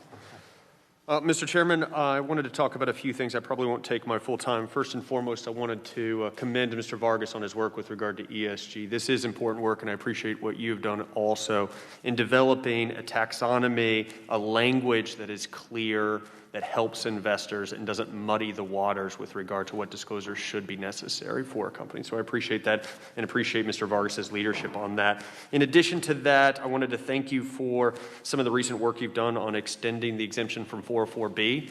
This was a bill that I and Sinema last Congress introduced that had strong bipartisan support. McAdams across the aisle and I have introduced it last year, and I know you've done great work on this already, and I really appreciate that. And for the many, many companies that will benefit from that and can pour more of their dollars into research and development instead of unnecessary and burdensome compliance, they appreciate it as well back home. So thank you for that. Secondarily, I had recently written you a letter a couple of months ago. Admittedly, you've had a lot going on, about how we could reduce some of the barriers to liquidity for angel and early stage investors by modernizing the definition of venture capital fund. I wanted to make sure that I followed up with you on that, just to say this continues to be important and continues to be ever more important given some of the dynamics that are going on in our early stage companies, and would appreciate, should time allow, getting a response on that so that we can move that ball forward. This is something that I'm working with bicamerally and bipartisan to find a solution for. So if we could get back on that, that would be great. In addition to that, I wanted to cover two abstract topics. Everyone in March saw the markets go down. Everyone immediately assumed that something must be wrong. Can you clarify really briefly that markets going down, even significantly in a single day, significantly in a single month, is not dispositive, conclusive that something is wrong or not functioning in the markets? What I can say is we've been monitoring the markets throughout. I mean, this is the greatest period of uncertainty in terms of economic performance, I have seen in the real economy. We had a financial crisis. During that period, I am, and look, I don't want to count, I don't get to do any victory laps or anything like that, but the markets performed incredibly well. Right. Now, it required action by the Fed, by the Treasury, by us, by private sector participants. But the fact that credit and capital continued to flow throughout the system was exactly what you would want. Exactly. And just to crystallize that very point, as you well articulated, it's important for us to remember that circumstances also change. And there were reasons to believe that companies might be valued less than they were in February on account of what their discounted cash flows might be in the future. That is signs of markets working, not necessarily markets not working. Secondarily, I wanted to also bring up materiality, because I know that there are several bills that are being considered in this committee right now that I believe may be redundant, right? That companies need to disclose if there might be a material impact to their supply chain, disclose if there might be a material impact to their workforce. As I understand it, and again, I am no SEC lawyer, but those things that are material, that management believes are material to their business and may have a material positive or negative impact on their business, need to be disclosed already. Is that true or untrue? That is a generally correct statement about disclosure, and we have put out guidance. We tried to act quickly and say, look, we have a principle-based disclosure system. Here are the things that you should consider when making your disclosure. What's your liquidity position? How is your operations affected? What's the health and safety of your workers? Right. Access to these things.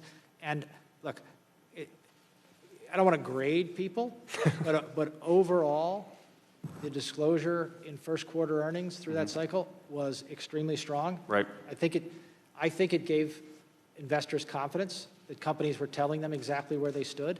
As we go into second quarter earnings, let me take this opportunity to say I expect companies to be as forthcoming and as comprehensive as possible.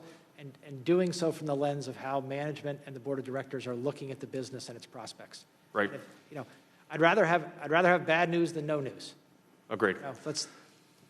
Thank you so much. I appreciate you being here. I yield back. Will the gentleman yield?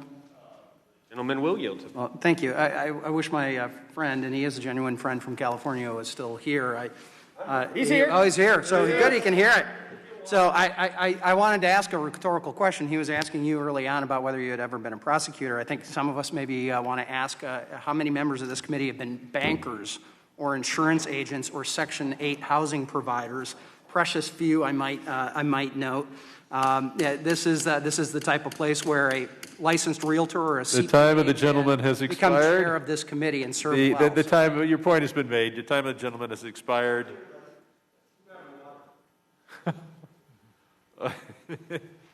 And now, also participating by WebEx, Mr. San Nicolas. Thank you, Chairman Sherman. Good day to you, Chairman Clayton. And just to answer to our prior colleague's question, I do have prior banking and investment advisor experience. So there are those of us within the committee who do provide it, and we're more than happy to engage with our fellow colleagues in order to provide perspective to include theirs, because when it comes to financial services, it's important for us to have the mind that it impacts the entire country, not just those who have the specialty or the expertise. That being said, Mr. Chairman, I wanted to first recognize my colleague, Chairman Meeks, who opened the door to what I wanted to talk about, which is the concern about potential overexposure of retail investors under current market circumstances. We've seen a lot of new market participants engage in active trading activities to include day trading and swing trading.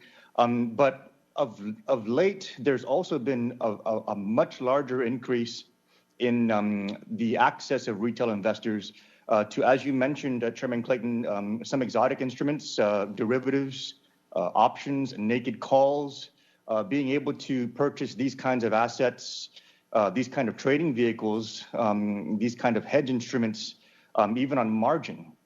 And so I wanted to, you were speaking about it earlier before time expired. Before I go into my question, I wanted to go ahead and afford you a few moments to go ahead and make your statement on the risks that you're seeing with respect to retail investor overexposure. Look, thank you for the opportunity, because what I want to say to our retail investors is when we have times of volatility, you hear stories of people making a great deal of money as a result of buying low and selling high, and perhaps even doing so on a leveraged basis or through options. And you know what? Our kind of investor is the long-term retail investor. There are significant risks in taking those short-term leveraged margin positions. Unless you understand those risks and are able to bear those risks, you should not be doing it. Well, thank you for that, Mr. Chairman. And on to my question. While individual investors and traders, of course, have their own responsibilities in the decisions they make and the capital they put at risk and then the leverage they expose themselves to, the platforms that make those trades available to the investors and traders, they also have a responsibility. They have a responsibility to ensure the suitability of the individual making those trades. And so I wanted to ask whether or not the SEC, given the increase in retail investor activity, has the SEC enhanced its review of trading platform due diligence in ensuring that the investor has a suitability test, a proper suitability test for access to day trading, derivatives trading, and margin access? We are looking at this issue. Let me try and break it down. There are self-directed accounts where you're not dealing with someone who has our new Reg BI obligation, which goes in at the end of the month, and which I believe will, and I'm making this clear to brokers right now, should, through the CARE obligation, make sure that investors do understand those risks and are able to bear those risks as appropriate. We are looking at the self-directed aspects of our market ecosystem and whether the let me put it this way, the access to those is being granted as appropriate. Thank you, Mr. Chairman. And I guess to close, I really think it's important for the SEC to really circle back on this and make sure that even the self-directed accounts have the proper disclosures, but more importantly, that it's being done in a way where the investor fully understands the risks that they're getting themselves involved with. Because not only are we talking about potential overexposure of an individual investor, but there's going to come a time, if we're not careful, that we're going to be having counterparty risk, and we're going to be having those kind of situations where a whole group of individual investors potentially making a lot of leverage derivative bad decisions are going to begin impacting the ability for the markets to function orderly. And while we may, look at that and think that it might not necessarily present itself, that's exactly the same kind of mentality that we had prior to the subprime crisis, when we thought that tranching everything and spreading out the risk was good enough. And so, Mr. Chairman, I just ask that you keep a very close eye on this in order to not only protect our retail investors, but to ensure our orderly markets. Thank you, Mr. Chairman, and I yield back. Thank you. The witness should know that we have about 8 to 10 additional speakers, so you'll be out of here in less than an hour. We do not intend to have a second round, and I recognize the gentleman from Ohio, Mr. Gonzalez.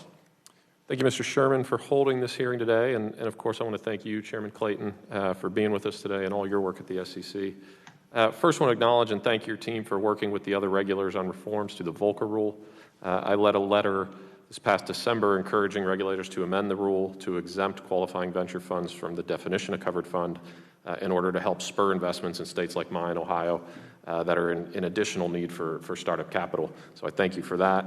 Additionally, I want to thank you for your recent response to a letter that I wrote with my friend, Ms. Wagner, in support of additional access for retail investors to private markets. You and I have spoken about this privately. Yeah, was it clear? It's clear. I mean, always fun with the technology. But as you're aware, the number of publicly listed companies has gone down significantly, while some of our fastest growing, Uber, Lyft, Slack, et cetera, accumulate a significant amount of the growth in the private markets before going public. Always been my belief that we must do more to safely provide everyday Americans access to those opportunities to the extent we can. My first question on that front, in your response to my letter, you stated that closed-end funds could present an avenue for expanding investment options for Main Street investors. Can you discuss more why you think this, and also provide a good and also what are the current roadblocks? Sure. Look, I want my objective is for our retail investors to have access to investment opportunities that are aligned with professionals. One of the great things about our public capital markets is retail sits right beside institutional, and they get the benefit of that professional alignment of interest. When you move into the private markets, you want to make sure that you maintain that alignment of interest. Yeah. And I believe that closed-end funds are one option for being able to do that. But you have to have that alignment of interest, and you have to have what I would say is low cost, reasonable cost of access. Otherwise, but I think we're exploring ways to do that, and we're making progress. Thank you, and I'm excited about the progress that you have made on that. As a follow-up, what are you currently doing to promote closed-end funds as a way to access private markets? Is there any consideration of rescinding the staff guidance that prohibits closed-end funds from investing more than 15% of their assets in private funds unless the sale is limited to accredited investors? So that specific question, let me just say, as part of our overall looking at it, we are, but it gets to liquidity, and we got to make sure that we have the appropriate amount of liquidity, including in closed-end funds. Great. Shifting to China for a second. First, I want to reiterate support for Mr. Sherman and Senator Kennedy's legislation, which I have joined, to what I would call have China play by the same rules as the rest of the companies in our stock exchanges. Building off the need to further protect U.S. investors from China, just yesterday, the Financial Times published an article that linked to a recent Pentagon listing of 20 Chinese companies that have ties to the Chinese military. This includes 2 companies that are listed on the New York Stock Exchange. Going forward, how do we make sure that investors have this information, especially since these companies are at greater risk of being targeted by United States sanctions potentially? Look, we have a disclosure-based regime, and it works. It has worked really well, because if you don't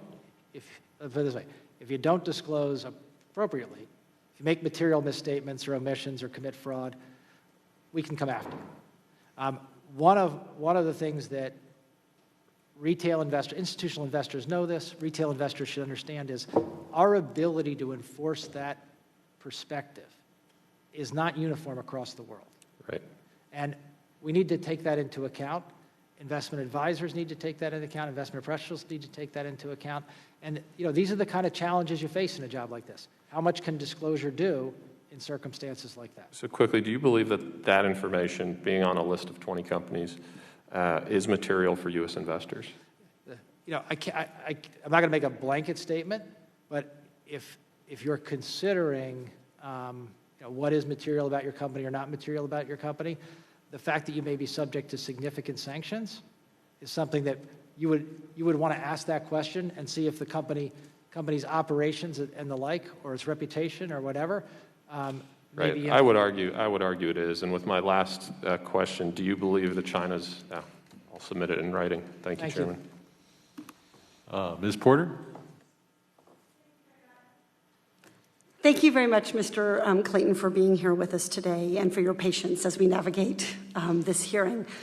You've recently been named as the likely replacement for Southern District of U.S.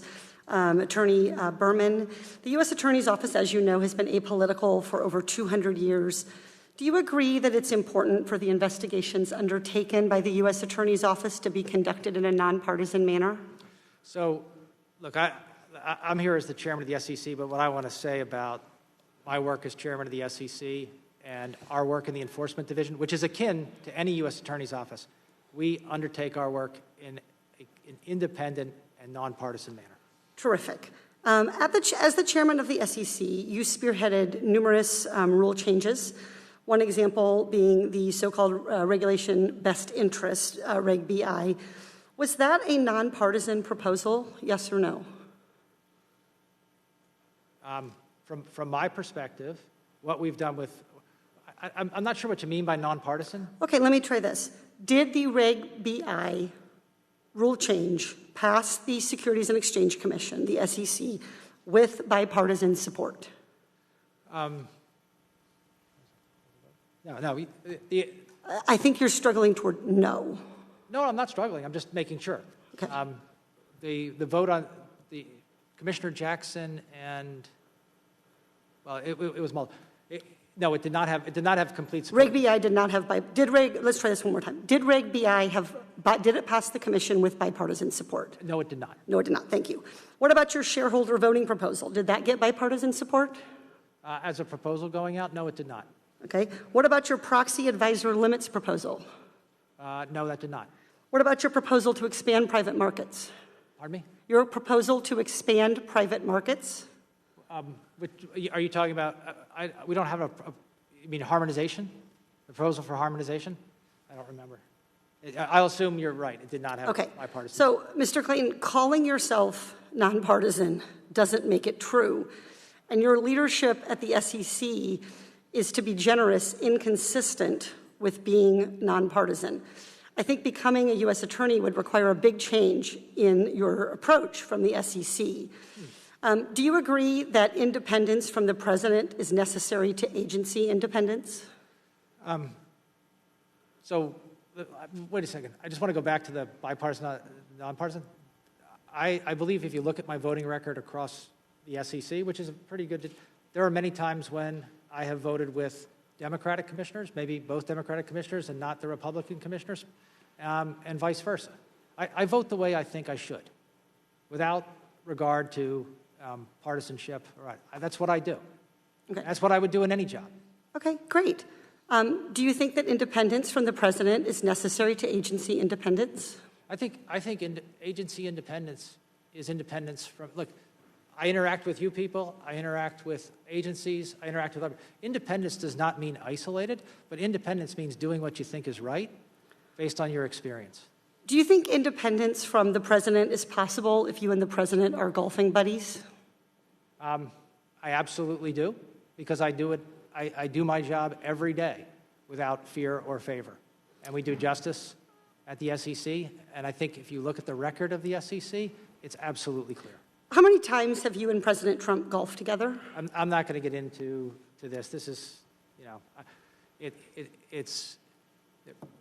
Is it a large number and you have trouble recalling it? No. Look, I have played golf with the president a handful of times. Okay. What did you talk about? Those are private conversations. Are you willing to affirm to this committee that you did not discuss any SEC business? There are no conversations that I've had that make me in any way uncomfortable with my independence. Wonderful. Before you golf, I'm glad to hear that. Before you golf with the president, did you ask the SEC Ethics Council to advise you on that decision? Yes. You did? Yes. And did they issue a written opinion? No, but the answer is yes, I did. You did. Okay. All right. I want to turn to talking about your prior work at your law firm. In your time at Sullivan and Cromwell, did you ever serve as on the plaintiff side of any securities or other matters? Or were you solely defense counsel defending organizations like Deutsche Bank and Goldman Sachs? Time. Let me say what. The witness will be allowed to answer briefly, then we'll go on to the next witness. Mr. Chairman, the witness shouldn't be compelled to answer at all. The time has expired. And I'm sorry, welcome to your confirmation hearing. I've allowed other people to go a few seconds Mr. Chairman, over. you did not allow, you cut me off 2 seconds early, actually. Actually, that is absolutely correct. Mr. Chairman, may I be recognized because it's actually my time? Not anymore. Your time expired. I would like to offer to allow Mr. Clayton to respond in writing, if that would be acceptable to him. My question was, just to state it again, because there was knocking and interruptions while I was speaking, are there... Mr. Chairman, excuse me. The offer to get an answer in writing is fully consistent with committee rules. The hearing record will be kept open the usual number of days for people to submit questions in writing, and that can be a question in writing. We expect a relatively prompt response to the written questions that are presented after the hearing. That is what we've done in every hearing. We will now go on to Mr. Stile. We look forward to reading your answer. Thank you, Mr. Chairman. Thank you, Mr. Clayton, for being here. I'd like to remind all of my colleagues that this is not a confirmation hearing. We're not the Senate. This is in the House. If a confirmation hearing is required, that'd be the role of the Senate. And if somebody would like to participate in that, they are more than welcome to run for the United States Senate and participate in a confirmation hearing. I'd like to dive in as to the topic that we are here for today, which is about monetary policy, the state of the economy, and how we're keeping our capital markets strong during some of these most challenging times that we've seen here in a long time. First off, Mr. Chairman Clayton, I want to start by thanking you for your work to improve oversight of proxy advisors. I also want to recognize Commissioner Roisman, who's been a valuable voice on this topic.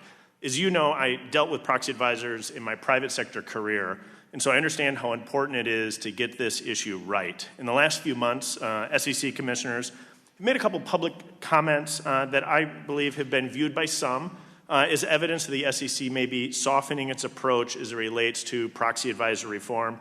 Among other things, Commissioner Roisman suggested that the final rule may include a speed bump that limits the ability of investors to use so-called set it and forget it mechanisms to automatically populate electronic ballots with proxy advisors' recommendations. It seems like that might be a little bit different than the peer review process that was outlined previously. Could you comment how the SEC intends to ensure that issuers have the opportunity to correct erroneous or misleading recommendations, that they're peer-reviewed, the speed bump process, and whether or not one approach is more favorable than the other? So you have outlined the issue we're trying to address, which is when you're making a voting decision, do you have the best information that's available to you to make that decision in a timely manner? And the process we have now can be improved. That's clear. And we're trying to approve it in the way that creates the least friction for people to be able to express their opinion. But the people who have to vote, they should have a robust amount of information. And to the extent practicable, it should be accurate. So we want to make sure that the system produces that type of information. And we got a lot of helpful comments. There are ideas, there's a speed bump people mentioned, but that's where I'm driving. Transparency and good information. I appreciate your work and your colleagues' work on this important topic. Do you have an estimate as to when you believe a rule may be finalized on this? Like I've done throughout my tenure, we put it on the agenda, and we try to get it done on the time of the agenda. So our current agenda has it completed by the end of the fiscal year. I continue to expect that we'll be able to complete it by the end of the fiscal year. I appreciate your work on the topic. Chairman Clayton, as you know, emerging growth companies, the constructs have been, I think, a very valuable tool for helping startups focus on innovation, job creation, and growth. I think the EGCs are especially important today as we deal with the ongoing coronavirus pandemic, since many investors are in particular in the biotechnology industry. I'm concerned that many ECGs are facing the loss of that status and may see significant increases in their compliance burdens in the near term as a result. I think the timing is unfortunate given the economic and managerial challenges associated with the pandemic, as well as the role that the ECGs could really play in this recovery. And so I'm working on legislation to ensure EGCs that face a loss of their status can receive a short-term reprieve. I'm not asking for you to comment specifically on the legislation. I know that you wouldn't be doing that, but can you comment how the economic turmoil that we've been experiencing is impacting some of our emerging growth companies that need access to public markets? Look, let me say this. As a general matter, because of the actions of Congress, the Fed, and the Treasury, financing markets have been fairly open, both equity and debt. People have been able to term out their debt. They've been able to get liquidity. They've been able to alter their balance sheets, add equity to their balance sheets. Always, as you go further down the size spectrum, similarly situated companies almost always have a bit of a hard time. I think, by and large, EGCs have been able to get financing as well, but it is an area that we need to watch because, let me put it this way, it's much easier to allocate capital in a chunk to a large company than it is to allocate it in a chunk to a whole bunch of smaller companies. And that's just something we have to recognize. Understood. I appreciate your time today, and in respect to my time, I yield back. Thank you. Thank you. The chair notes that I care about the health of my colleagues, or at least most of them, and therefore I urge all members to wear masks at all times. With that, we'll go to Ms. Axney by WebEx. Thank you, Chairman Sherman, and thank you for being here, Chairman Clayton. Appreciate it. One thing that I hear constantly from companies is that their greatest asset, of course, is their people, and I couldn't agree more with that. Chairman Clayton, was hoping you could explain generally why you think understanding a company's workforce is crucial for investors to evaluate the company. Well, it's a personal belief through my professional experience. The best companies are the companies that understand their workforce, however it is structured in the best way. More generally, and from a financial point of view, the contribution of human capital and employees to companies has increased in proportion. If you look 30 years ago, plant, property, and equipment was a lot of the assets on the balance sheet. Today, the assets of a company are intellectual property, people, and the like, by and large. And so, yes, it's extremely important. We have a pending rulemaking where we are going to encourage, through our principles-based disclosure system, companies to discuss their human capital as management views it. How do they evaluate it? How do they develop it? How do they increase the value of the company through their people? Thank you so much. I completely agree with you on both a personal and a professional basis. I've spent my career working in that arena as well. And that's why I worked with Senator Warner to bring some light to this important piece of information. I also think that the coronavirus has certainly highlighted some of those issues, especially when it comes to workplace safety and paid sick leave. And that's why myself, along with Senator Warner, sent you a letter, I believe that was last month, urging some action to get more disclosure on this. I didn't get a response to that letter, so since you're here, is that something that you would support? Actually, you will get a response, but in the meantime, I believe yesterday we put out guidance for second quarter earnings and things that people should think about in their earnings reports and their communications with their investors. And those types of issues were included in that guidance. Great. I'll absolutely take a look at that. I just want to let you know I do have a little bit of concern. I know that I appreciate your intent, but some of the concerns I've had around the principles-based approach, I believe, which didn't require specific metrics. And as somebody who's spent my career working in strategic and organizational development, I know that companies are obviously already measuring these metrics, and that turnover rate, for example, is something they all track and is very meaningful. If the SEC gives management discretion in these disclosures, are you worried that it will result in some unclear information and it won't give the numbers necessary for company-to-company comparison or comparisons for a company over previous years? So this is a really good discussion because we're not saying don't disclose the metrics. What we're saying is disclose the metrics that you use. And if a company uses turnover calculated in a certain way, presumably they do it because that's how they're managing their business, and that's what the investor would want to know. What I don't want to do is adopt a standard across a bunch of industries that's not how that it may be right for one industry and how management is using it, but it's not right for others. And what I don't want to do is to get comparability, give up meaningfulness. And that's the tension we always have in terms of establishing metrics that are broad. So we very much encourage companies to share the metrics that they use, but take the pharmaceutical industry and turnover, very different from the tech sector, different from the transportation industry, and how they may look at it.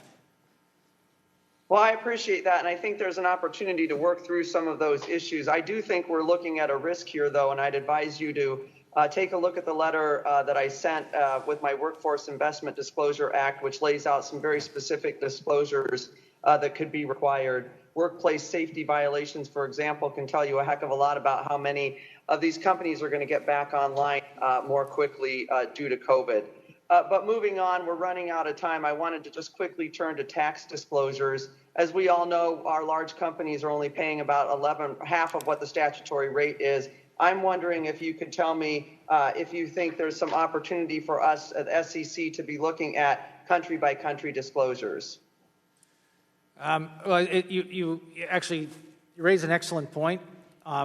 It goes to both points on tax and on operational and safety issues. When you have these kind of multinational companies, trying to give investors a flavor for what happens across those various jurisdictions is very important, and we look at that. It's becoming I recognize and want to be clear, it's becoming an increasing part of how sophisticated investors look at companies. I appreciate that. I know we're out of time. Yes, we are out of time. At this time, we will go to Mr. Gottheimer. If you're up there, please turn. There he is. He's got his camera on. You're recognized for 5 minutes. Thank you, Mr. Chairman, and thank you, Mr. Chairman, for being here today. Given the COVID-19 pandemic and the current racial justice issues facing our country, I think we can all agree it's more important than ever that all Americans have equal access and just access to credit. Every year, 15.4 million Americans are victims of credit card fraud, or around 42,000 people every day. The FTC has previously found that 1 in 5 consumers have verified errors in their credit reports, and 1 in 20 consumers have errors so serious that they'd be denied credit or forced to pay higher interest rates, affecting everything from small business loans to a mortgage to a car loan. It adds up to 42 million Americans with errors in their credit and another 10 million with errors that can be life-altering.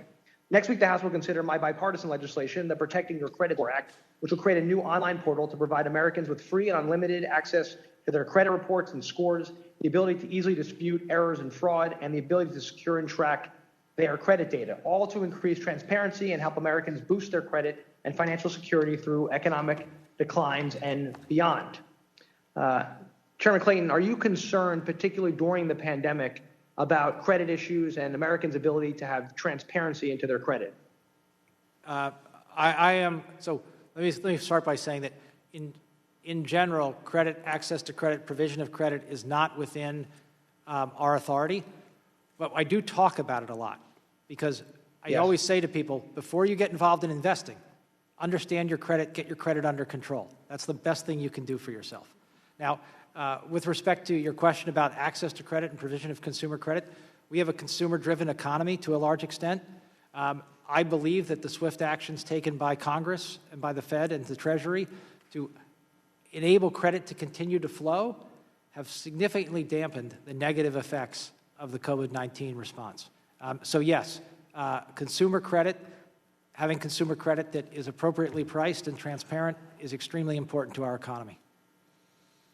To that point, do you think we should make it easier for people and Americans to get their credit information for free and initiate disputes, given, I know, as you've pointed out, how important people's credit information is? Look, I'm going to stay in my lane as to what particular policy, rationale, legislation, and the like. That's not our area. I don't want to tread on other people's area, but I affirmatively believe that having access to credit in a transparent way is important. Thank you. And our legislation does just that. It puts a centralized portal. It's managed by the credit bureaus to give people more information and the ability to dispute that. Separately, AARP's Fraud Watch Network recently reported there's been a steep increase in scams targeting the elderly and other vulnerable communities this month. I know this is part of your jurisdiction directly. That issue has been driven largely by the ongoing COVID-19 pandemic. These nefarious actors, both domestic and international, are using the pandemic and preying on people's fragile states during these uncertain times to target their hard-earned retirement accounts, their unemployment checks, and other savings. Chairman Clayton, millions of seniors across the country have been the victims of financial scams, as you know, and been cheated out of their rightful retirements. I just wanted to know, and I've talked to you before about our Senior Security Act, but in general, do you agree that we should be doing everything possible to prevent our seniors from being robbed of their life savings? Yes, I believe we should be doing everything possible to prevent our seniors from being subject to fraud, particularly financial fraud. Thank you, sir. The Senior Security Act, which we've talked about, is a bipartisan bill I introduced to my good friend, Mr. Hollingsworth, that would create a senior investor task force of the SEC, specifically designed to stop financial predators and hucksters from scamming seniors out of their savings. And by the way, it's already passed out of the House with overwhelmingly and bipartisan 392 to 20. It's now in the Senate. Would you support the legislation moving through the Senate? I'm not going to support a specific piece of legislation here, but as you've described it, we're doing this already at the SEC. We're happy to work with you. We're happy to follow the legislation, of course. If Congress tells us to do more, we'll do more. But I want you to know that we are already focused on seniors and making sure that seniors are having access to the products that are appropriate, not products that are inappropriate for them, and that they're not the victims of fraud. I think that's part, sir, right, of your retail strategy task force. We have a retail strategy task force, but we also have people who are specifically focused on making sure that seniors. Let me put it this way: inspections, examinations, all of that. We have sort of a senior focus, and let me try and say this in the way I'm able. It's important to understand when you look across accounts and you do surveillance and the like, whether accounts have seniors or not, which is one of the reasons why date of birth data or year of birth data is important in our oversight. Thank you. Time, gentlemen. Thank you very much, Mr. Chairman. Has expired. Mr. Caston. Thank you. Thank you so much for your time, Chairman Clayton. If you're up to me, we're nearing the end. Alexander Kearns was a college student in Naperville, Illinois, in my district. Recently took his life. He took up trading during the COVID lockdown when he saw that his Robinhood account had a negative balance of $730,000. Now, it turns out he didn't owe that whole amount, but I want to just read you most of his suicide note that his father found. If you're reading this, then I am dead.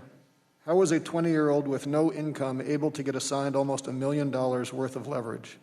The puts I bought/sold should have canceled out. I have no clue what I was doing now in hindsight. There was no intention to take this much risk. Robinhood has added 3 million users in 2020. Now, it's my understanding that they have made some changes to their platform, and Mr. San Nicolas, spoke about protecting retail investors, and I certainly share your view that people should not take risks they can't afford. Other than Reg BI, what is the SEC doing affirmatively to ensure that people like Alex can't get exposed like that again? Yeah. We in FINRA are looking at this kind of disclosure. And boy, let me just say this. I read that over the weekend, and just terrible. We need to do something to make sure that these kinds of things don't happen. Well, I guess, and I understand that you are, as you said, a disclosure-driven entity. The disclosures are only as good as the understanding of the person who reads them. And let me just say, I agree 100% with you. That's what I was saying before. That disclosure is only good if people can understand it. Yeah.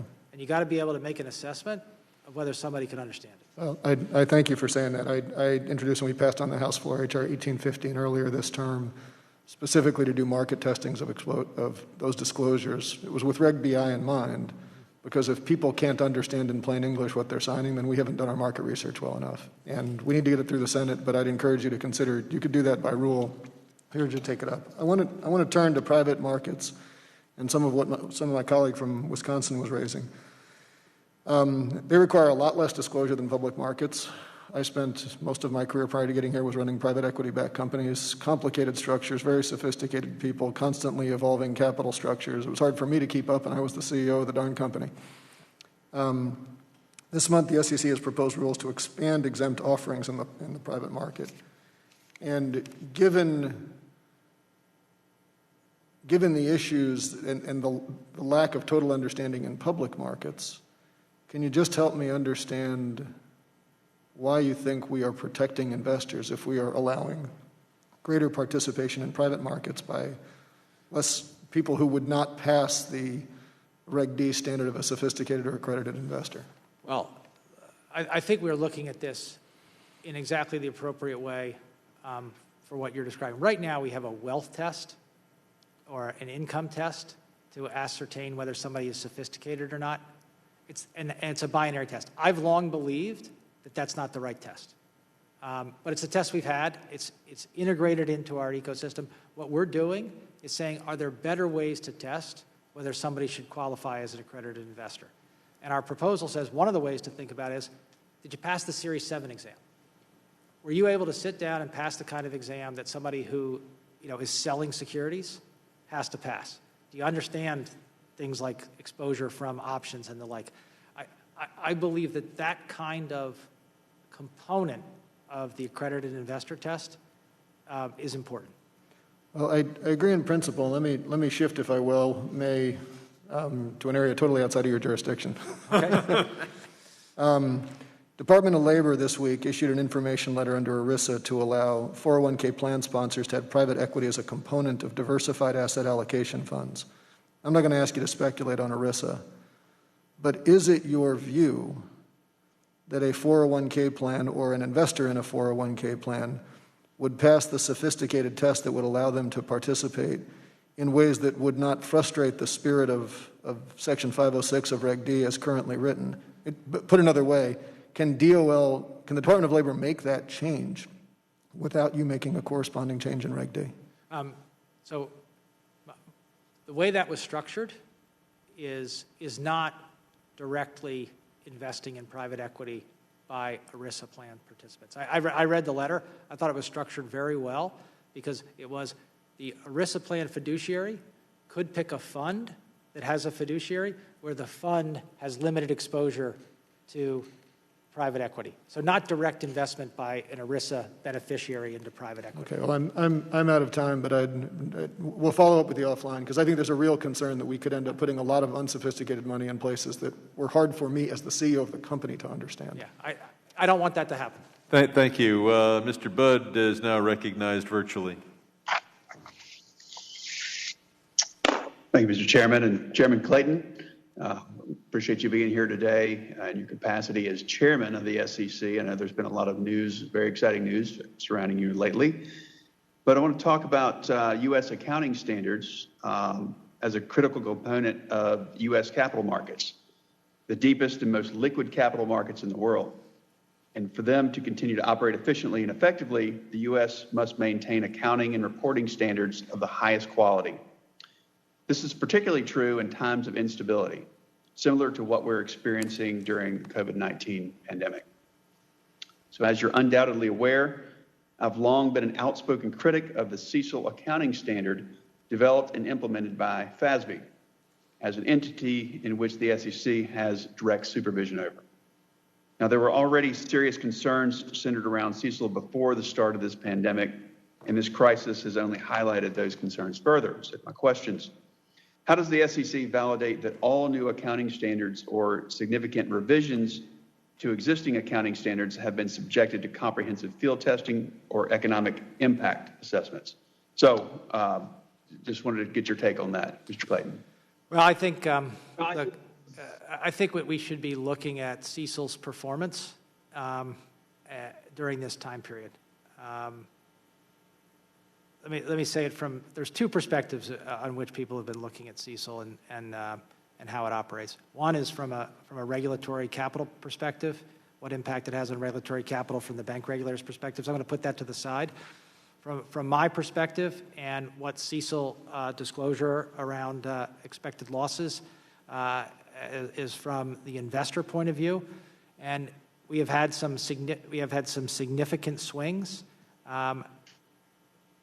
There are some things that we need to look at, including whether different models used by comparable institutions produce significantly different results. If you're having two financial issuers with the same balance sheet or a very similar balance sheet, they're coming up with different results. Why is that happening? And do we need to make adjustments? Is somebody using a 2-year model versus a 1-year model? Is somebody significantly weighting unemployment in a time like this, when unemployment is at a level that no one really thought it would be? So that's a long-winded way of saying we should look at how CECL has performed in this time of stress and assess whether guidance, et cetera, whatever needs to be made. But it's definitely something we should be looking at. Thank you. Does the SEC conduct any independent assessments of investor relations to new or significantly modified accounting or reporting standards before they're finalized or issued? And if so, why or why not? I think what you're getting at is our relationship with the FAF and the FASB and their independence. We do engage with them. I believe their independence is important. I think we have a very good relationship, and back to your CECL point, we're going to continue to work with them on evaluating how CECL has been implemented and how it's working. Thank you. Would the SEC be open to formalizing through notice and comment the review process for new accounting standards?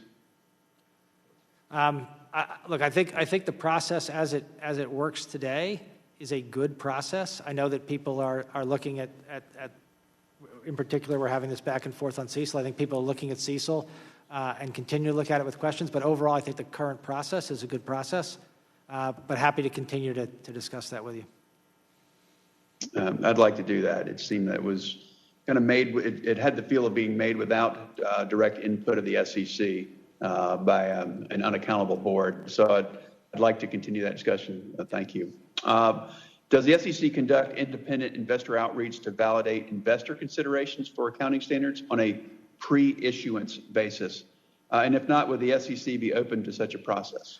So this is something that was important to me and as we've looked at new trustees for the FAF and the FASB, I've made it a point to make sure that we have that investor perspective so that that perspective is brought to bear on their rulemaking. And of course, they should be reaching out to people who are not just the preparers, but the users of the financial statements. Very good. Thanks for being here today, and I yield back my time. Thank you. I believe we now recognize Ms. Dean. Thank you, Mr. Chairman. I thank you for allowing me to be a part of this important hearing, and I thank you, Chair Clayton, for your service at SEC during this crisis, this terribly difficult time for our entire country. Mr. Chairman, I too would like to begin by discussing rating agencies. I'm Madeline Dean from suburban Philadelphia, by the way. Last week, the Federal Reserve Chairman Powell came before our committee, and he acknowledged that not all NRSROs have equal access to emergency lending facilities. Since the Credit Rating Agency Reform Act of 2006 conferred sole supervisory authority of credit rating agencies to SEC, I want to raise this issue with you today. Because these lending facilities do not treat all 9 of the rating agencies equally or uniformly, I'd like more insight on how the Federal Reserve came up with eligibility standards for rating agencies. You have said in earlier testimony that there has been some conversation between the Fed and SEC on this subject. Can you flesh out a little more what that conversation looks like and what, if any, recommendations were made by SEC to the Fed? So I haven't been directly involved in those conversations, but let me give you my understanding of them. I did have a high-level conversation with one of my counterparts at the Fed. But what we've done is, if you look across those 9 NRSROs, some of them participate in a wide variety of markets, corporates, products, and the like, and insurance, et cetera. Some of them only participate in very narrow aspects of the markets or have very limited participation in a market. You may, I'm going to make up these numbers, but get them directionally correct. You may have the insurance industry where 2 or 3 do 90% of the insurance industry, and there are a couple others that do just a few companies. We provide that data to the Fed, and then the Fed can see which NRSROs have sufficient experience to participate in the various facilities that they're using. So that's well, that's I'm not actually, Mr. Chairman, I'm not actually thinking about market or where they participate, because as I understand it, NRSROs must satisfy the same criteria by SEC. I'm wondering, what is the internal distinction being made by the Fed? Is it your opinion that after the SEC registers an NRSRO of a given asset class, that they should be treated uniformly? And I think that it's a really good question, but because it highlights the issue. Our registration does not qualify them for a particular asset class or not an asset class. It's just a general registration as an NRSRO. So you can have somebody who's registered with us who doesn't rate corporate debt. Or has no expertise in rating corporate debt. It's not a merit analysis of their ability or not their ability. I think, and I don't want to speak for the Fed. They do a good job at this. They need to look at the portfolio of ratings that those entities do and assess whether they're appropriate for their facilities. I appreciate that. You may know, and it says bipartisan support, as you've heard today, that my bill, H.R. 6934, would help achieve this uniform treatment across the NRSROs. Let me move on to pick up on the conversation that you had begun here with the very troubling firing of Attorney Berman, the U.S. Attorney for the Southern District of New York. You said you began a conversation with the administration only this last weekend as to the possibility of you shifting your position. Is that correct? Let me be clear. The weekend of the 12th was the conversation, the initial conversation. Oh, okay. The weekend before the firing of Berman. I'm sorry, I didn't hear that. The week before. Mr. Chairman? That would be the weekend before the firing of Mr. Berman. Mr. Chairman, the weekend of the 12th. Her question was inaudible. I think she just we needed to let Please repeat your question. That would have been the weekend before the firing, the Friday night firing of Mr. Berman. Yes, the weekend of the 12th. And you said you had had these conversations with others, a wish to get back to New York, so you were looking for a position back in New York. When did you begin that conversation with either Attorney General Barr or the President? As I said, the first time it was raised was the weekend of the 12th, and I'm gonna leave it at that. It was raised by you or by me? Attorney Barr? Let me be clear on this issue. This was entirely my idea. This is something that I've been thinking about for several months as a possible continuation of public service after my time at the SEC is done. Okay, and you're not a history of a prosecutor, but this was your idea. So you suggested it to the administration, is that correct? Yes, I extended the gentlelady's time a bit for the technical problem, but the ranking member points out that thank you. I apologize. I did not have the timer visible to me, so I apologize. Thank you very much, Mr. Chairman. Thank you. Thank you, and you can submit questions for the record, and we do expect Mr. Clayton to Thank you very much. I yield back. respond. And now is our last questioner, the very distinguished gentlelady from Texas, Ms. Garcia. Thank you, Mr. Chairman, and as a member of the Financial Services Committee and also the Judiciary Committee, I wanted to just pick up where Ms. Dean has left. And Mr. Clayton, who approached you? You said it was the weekend of the 12th. Who approached you about it, or did you approach the administration? I just want to be clear on that. Let me be clear on this. And I don't. This is not a confirmation hearing. I'm here as the chairman of the SEC, but I want to be clear on how this came.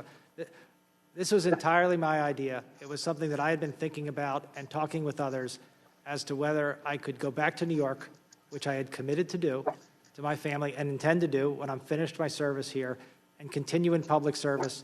This was a position that was very attractive to me based on my work with the Southern District and my extensive work with people who are alumni of the Southern District. It's an incredible group of people. They work incredibly hard. They're dedicated to justice without fear or favor. This was something of interest to me that came up the weekend of the 12th, and that's the genesis for this. And I'm gonna leave it at that.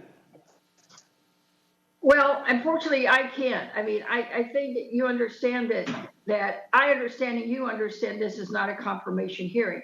But the reality is that you are before Congress, you're before a committee, and any time anyone comes to testify before United States Congress, they know they're subject to just about any question about anything. And, you know, you may feel uncomfortable, you may not want to answer the questions, but until you run to be a member of Congress, I get to ask the questions. So again, Mr. Chairman, parliamentary inquiry. Is this line of questioning even relevant to the title or the subject of what their hearing is supposed to be about? The gentlelady from Texas is correct. You're a member of Congress. It's your time. If I start editing the questions and comparing it to the title and crafting the titles to exclude the questions that I don't want to hear, I'm not sure you're going to be happy with the result. So it just seems to me, Mr. Chairman, that at least in the language... Your parliamentary inquiry has been responded to. Okay, point of inquiry. And if you have an op-ed you want to write, put it in the Hill or roll call. Point of inquiry. Is it going to be your common practice to have discussion on issues that are outside of our... It is my practice as chair to recognize a member and to recognize that as a member of Congress who can ask the questions they want and to protect their time from interruptions. I will ask the staff to restore about half a minute. Mr. Chairman, okay, parliamentary inquiry on that. They stopped the clock when my inquiry started, so there is no need to add time. But the train of thought was certainly interrupted. So we'll keep that in mind as we go forward. I'm sorry, Ms. Garcia, and hopefully there will be no further inquiries. You're recognized for the remainder of your time. Well, Mr. Chairman, it's regrettable that he's refusing to answer a direct question from a member of Congress, and the American people deserve to know some of these questions because, yes, he did state earlier that that he was not, this process did not require his current attention, the confirmation process. But the reality is, when you're a potential nominee or you're a nominee, it's all fair game, and the American people have a right to know. But I'll move on. This Wednesday, Judiciary Committee heard from several employees from the Department of Justice, either current employees or who have testified. The department is pursuing cases based on the president's political and personal whim, and not based on the rule of law. For example, Mr. Zielinski, a prosecutor on the Roger Stone investigation, testified that he was told the department wanted to lessen the sentencing recommendations for Stone because the U.S. attorney was afraid of the president, and so agreed to treat Stone differently than any other person. Mr. Clayton, should the president's friends be treated differently other than defendants? Let me tell you how we approach matters at the SEC and how I would approach matters anywhere. It does not matter who the subjects are.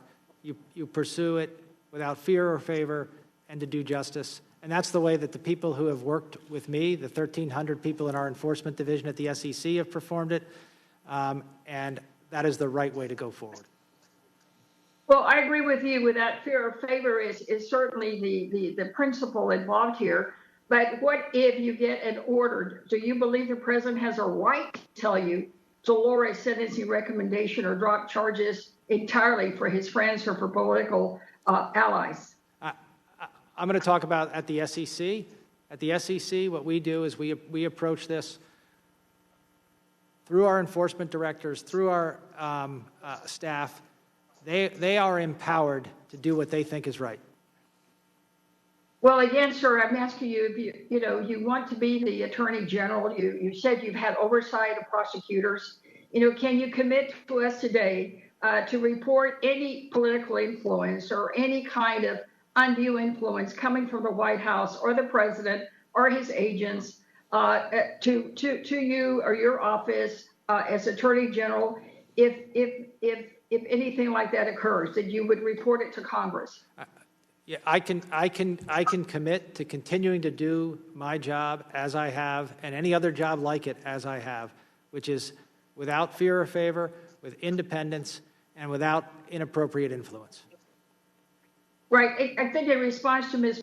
Porter's questions, you said that you had not had any discussion or any kind of influence either while you were playing golf with the president or any other time. Is that right? What I'm going to say is I have conducted myself in my job in a way that I have not had any improper influence on any enforcement matter. I'm completely confident in saying that.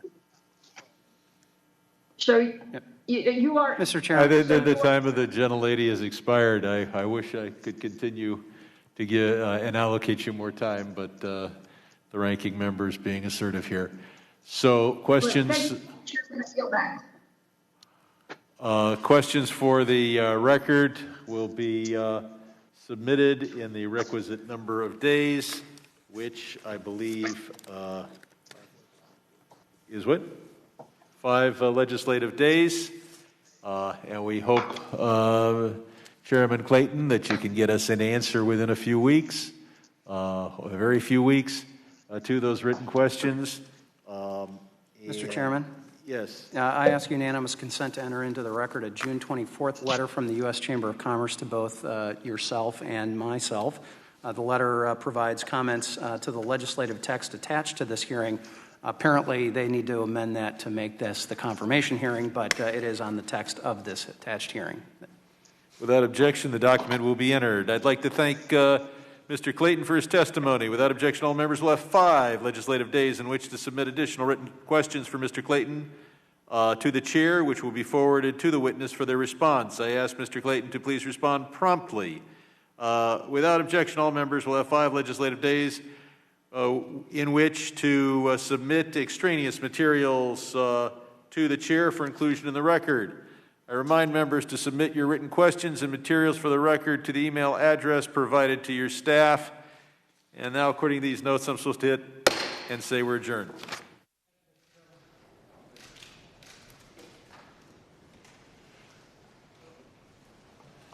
Thank you.